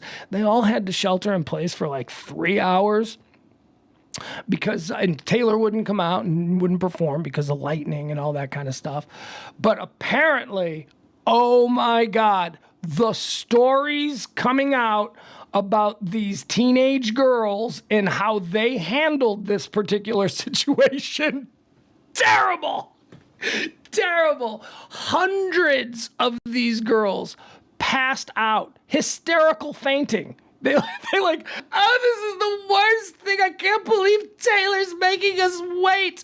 Oh, and like they had emergency vehicles and they were afraid people were going to get trampled. It's just a bunch of suburban white teen girls who were inconvenienced, and it almost turned into a riot. That happened the other night in Nashville, and that's why Taylor Swift is trending, because there's a lot of video being shown of just these teenage girls, just so funny. I can't believe Taylor would do this. Like it's Taylor's fault. Like Taylor was there in Nashville. She signed the legislation that said that concerts couldn't go on when there were tornadoes in the area. It's all Taylor's fault. The law exists because of Taylor. But, you know, teenage girls, they don't really understand how the world works, so they were very upset. Some of them were vomiting. They were crying. There were girls holding one another, crying, because they had to stand around and wait. Because it was raining. This Taylor Swift tour has provided some of the most fun viral video. We showed one the other day of a whole bunch of Taylor Swift fans who had to take the subway in New York. So these doors opened up on this subway car, and like hundreds of white suburban girls, high school girls, get on the subway, and they're all disgusted. The looks on their faces like, oh, this is so gross. I'm telling you, man, the suburban American princess, that is the most difficult person to deal with, because they think everybody's their daddy, and not everybody's their daddy. They got one daddy. Don't pull that bullshit with me, little girl.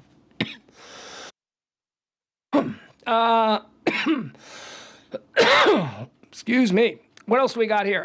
Jamie Foxx is trending. We've been following this story now for a couple of weeks in there. Any more answers? Jamie Foxx is in the hospital.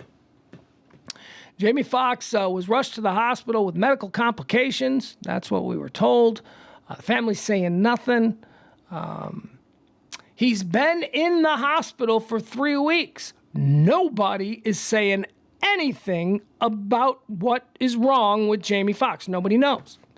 But there have been a couple of developments recently. The film that he was working on. He was working on a Netflix film down there in Atlanta. Now this should inform us as to the severity of whatever it is that Jamie Foxx is going through. They have shut down production on the Netflix film that Jamie Foxx was filming in Atlanta when he was stricken by this mystery medical condition. So that's telling. That's very telling. Why is that telling? Because there's a lot of money. And if the thought was that Jamie Foxx was going to get healthy and he was going to be able to be back on set in, say, a month, they would keep production going and they would just add an extra month to the budget.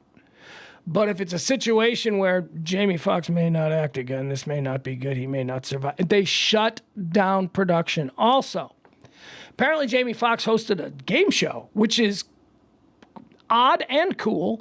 Odd in that Jamie Foxx is an A-lister. Jamie Foxx is on that top shelf of Hollywood celebrity actors and performers. And I mean, he's a triple threat. You know, he's a comedian, he's a dramatic actor, and he's a performer. He's a musical performer. He can do it all. So he's up there.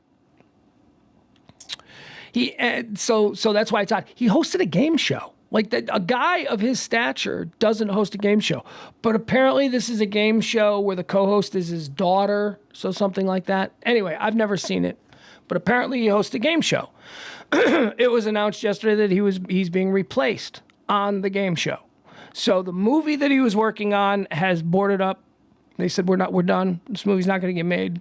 That means that they're being told that Jamie ain't coming back. And the game show that Jamie Foxx hosted with his daughter, they replaced him. They replaced him with Nick Cannon, because Nick Cannon Nick Cannon's got 1 million daughters, and now he's hosting a show with Jamie Foxx's daughter. So we don't know what's going on with Jamie Foxx. This is very weird.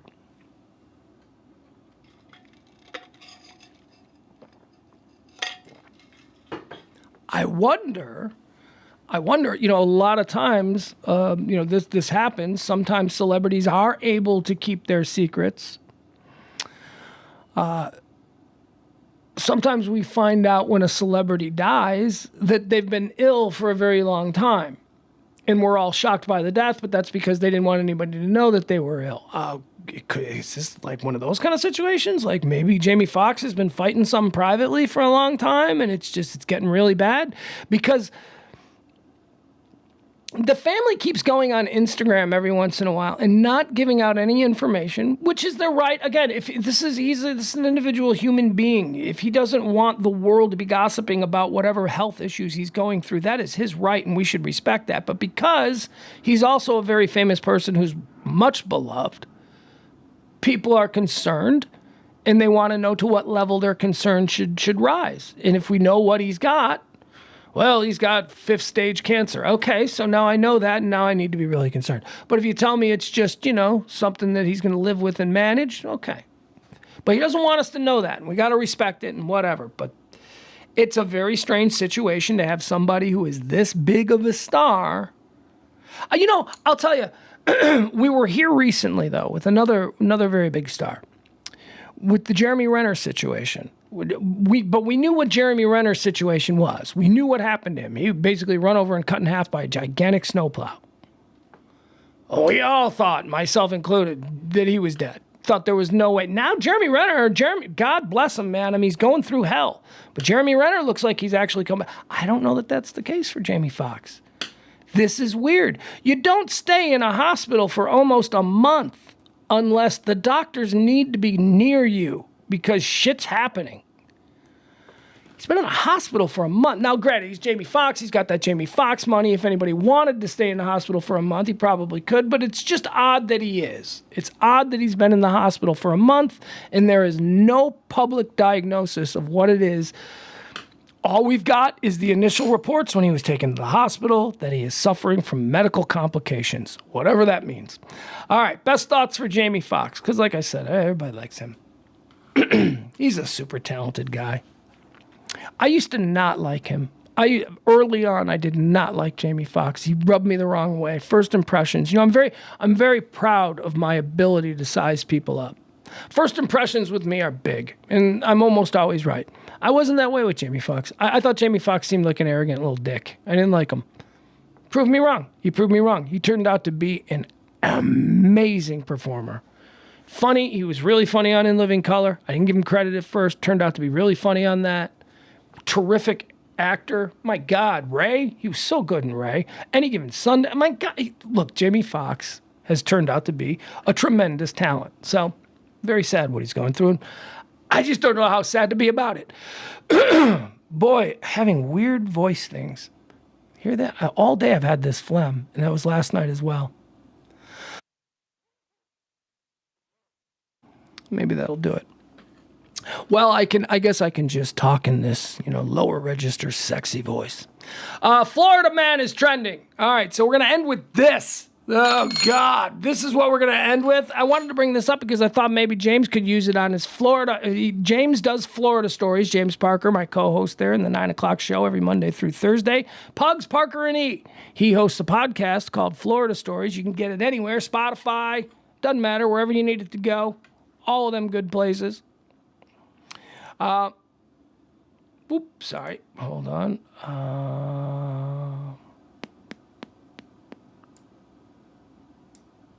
Give me a second here. There you go. Boom. Want to put this one up. He hosts the show Florida Stories, a compilation of crazy things that are happening in Florida. Here's one for him. I thought he could use this, although this is dark. See, I don't even put a positive spin on this. This is so weirdly dark. Cops say woman raped by father she just met. I know. What am I even doing? I read that headline and I'm like, okay, why? Why did we go there for this lovely Tuesday afternoon? What was the compulsion that made me want to do this story? It's just so weird. That's why. A woman who traveled to Florida to meet her biological father after learning his identity and connecting with him via social media was sexually assaulted by the man who is now jailed on incest and battery charges. On May the 1st, cops arrested Ronald Antenor, 53 years old, and charged him with assaulting the woman. Responding to a be on the lookout notice is why he was pulled over by Clearwater police. Antemore is being held on bond totaling $302,000.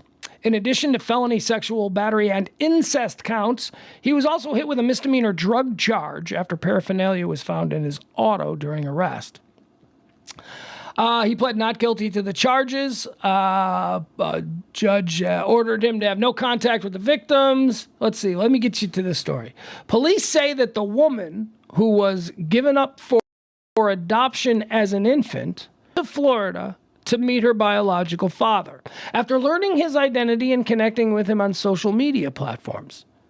As alleged by police, the attack occurred back in 2021 in August at the Clarion Inn and Suites in Clearwater Beach. August of 2021. You know what I bet? I bet you that that's not even the worst thing that happened at the Clarion Inn and Suites in Clearwater Beach in August of 2021. That sounds like a skanky hotel. Antenor and the woman, cops say, spent the day together and consumed alcoholic beverages before returning to a hotel room. Let's see, the hotel room had been secured for the victim by the assailant. So dad got her a hotel room. 53-year-old dad, yeah, come on down. She comes on down, he gets her a hotel room. They spend the whole day partying with dad. Hey, dad, you gave me up for adoption and we reconnected and look at us meeting for the first time. Let's get fucked up. I mean, it doesn't seem, maybe a couple of drinks, but I don't think you want to get, I don't know. Anyway, the day progressed. I'll tell you about all the stuff that went on. So after the drinking and they're drunk, they go back to the hotel room. Antemore and the woman, cops say, spent the day together and consumed alcoholic beverages before returning to a hotel room that the defendant had secured for the victim. While inside the room, the victim told police she and Antemore did acid. Yeah, so I met my biological father, and within 4 hours, I was doing acid with him? The fuck? This is a 53-year-old dude, and he's got, like, acid handy? Okay, so he's made some bad choices. He gave the baby up for adoption, maybe the best choice that he's ever made in his life. Because this poor girl, she's probably got dreams of, she wants to reconnect with daddy, and wouldn't this be wonderful? And we become friends on Facebook, and this is my real biological father, and she's built up this whole mythology about what this reunion is going to be. And then he drops acid with her and rapes her. Fuck. What was going on? God taking a couple of days off when this happened? How do these things? This is terrible. The victim, cops say, was eventually... Okay. Antemore and the woman, cops say, spent the day together, consumed alcoholic beverages before returning to the hotel room the defendant secured for the victim. While inside the room, the victim told police she and Antemore did acid. When the drug took effect, the woman became physically unable to resist Antenor, who engaged in a series of sexual acts. While she was lying on the bed, unable to move. The victim, cops say, was actually flee from the bed... able to flee from the bed to the bathroom, where she immediately contacted her boyfriend. So she jumps out of the bed. She's tripping balls on acid. She's just been raped by her dad. She runs to the bathroom. She calls her boyfriend. Okay, she could call the police. 911 should be the first call, but okay, I understand. You're freaking out, and you're on acid. The victim, cops say, was eventually able to flee herself from the bed to the bathroom, where she immediately contacted her boyfriend and told him what had happened. The boyfriend then called the hotel's front desk and requested they send security to the room. When a security guard arrived at the room, Antemore, cops say, the dad, became alarmed and fled the area. He ran. Whoop, whoop, whoop, whoop, whoop, whoop. And it took like almost a year for them to find him again. There you go. Here you go, James. A Florida story. Nah, that's too dark. That is too freaking dark. I don't like that story. like that story. I'm being honest with you. I don't know why I don't know why I chose to do that on the show. I don't think there's any reason for me to have put that out in the atmosphere. I mean, it's already out there. If people want it, they can find it. But me, to you good people, I just gave you that. That's now a thing that you know about in your life. You didn't need to know about that in your life. That's not a good thing to know about in your life. And now you know about it. And that's all my fault. I do apologize. All right. I don't like this. Something called Woodland Park is trending. What is this? Did I miss this? What is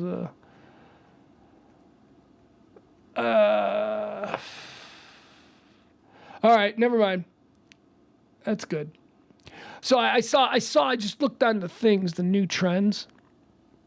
And I see, when something like Woodland Park is trending, some place that sounds like a town that you never heard of, you're like, oh, somebody shot up the Target, right? That's what you think.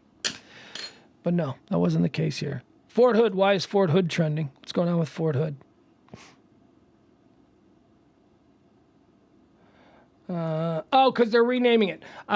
Fort Hood in Texas has officially been renamed Fort Cavazos. Fort Hood was named after General John Bell Hood, who was a Confederate general. What the fuck? I don't get this. Why in the world would you? Do we name new forts after Vietnamese generals? Do we name new forts after Nazi generals? Why on earth? I didn't know this. I didn't know that Fort Hood was named after a Confederate general. That's absurd. Let's train soldiers at a fort that's named after somebody who tried to kill these soldiers. All right, so I guess that's why Fort Hood is trending. Yeah, it's all part of the whole, this is one of the things that I enjoy that the left does. They got these movements that are just solely designed to stick a sharp stick in the ribs of the crazy Confederate people. I enjoy that. That's fun. Let's see, what else do we have here? Because who the fuck cares what you really you're gonna get all invested in what that fort is called? Who cares? Who cares? It's not a thing, not something you should be upset about. You've been ginned up.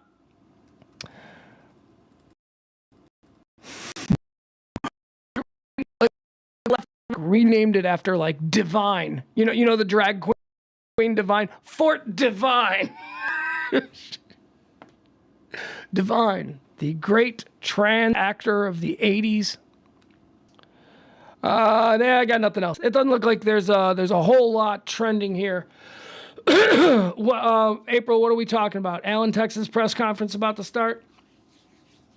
I would love to watch that, but I don't think we can watch it. Conference. We'll get that situation where everything turns glitchy because for some reason I can't share or watch anything anymore. There was a problem before, and then it just fixed itself. So I have no idea. No idea how that works. All right, maybe we'll check it out. Let's see. Looks like WFAA is going to be showing it live.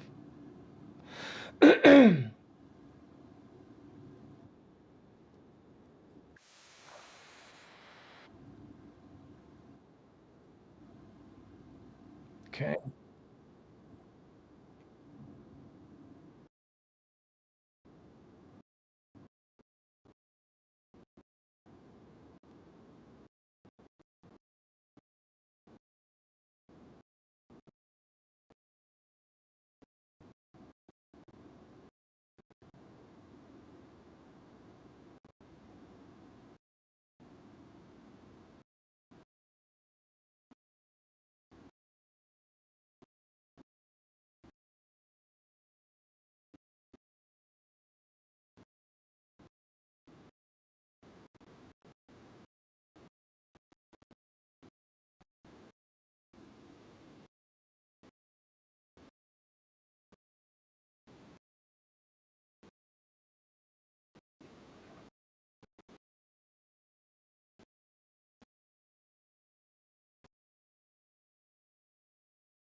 Security guard Chris Hoor, who evacuated safety while creating. The immediate support of local, county, state, and federal agencies is so numerous, it will be challenging to thank each one individually. Each one of them was critical to the safe evacuation of the site and efforts. Thanks to the swift assistance of all these agencies, we have now officially concluded actions at the Allen Premium Outlets to the management.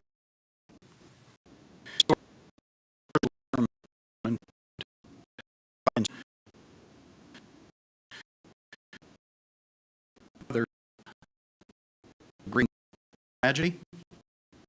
We are over the 8 victims that were lost, the others who were wounded, and the hundreds of people who experienced this traumatic event firsthand. Members of our department and victim services units from the FBI, the Department of Public Safety, and the Collin County District Attorney's Office will continue with those of our community who are and/or mental health service. In the coming days,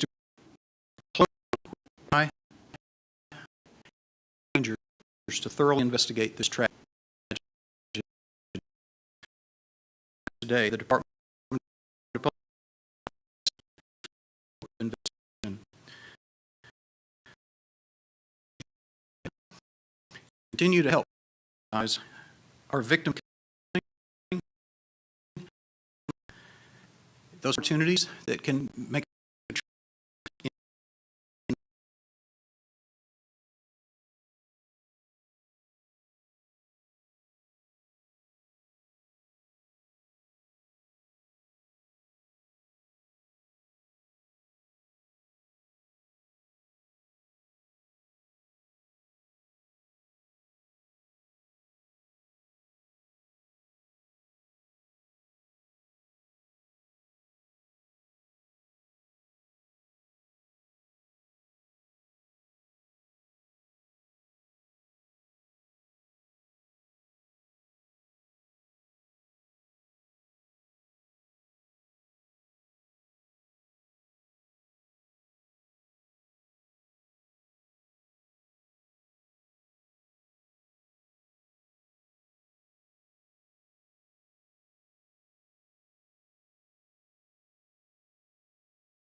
Great. So that whole thing was muted. That was like the best. See, I was trying to do.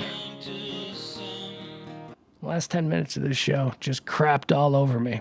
I'm not muted now, goat. Anyway, as I was saying, we'll see you tomorrow at noon.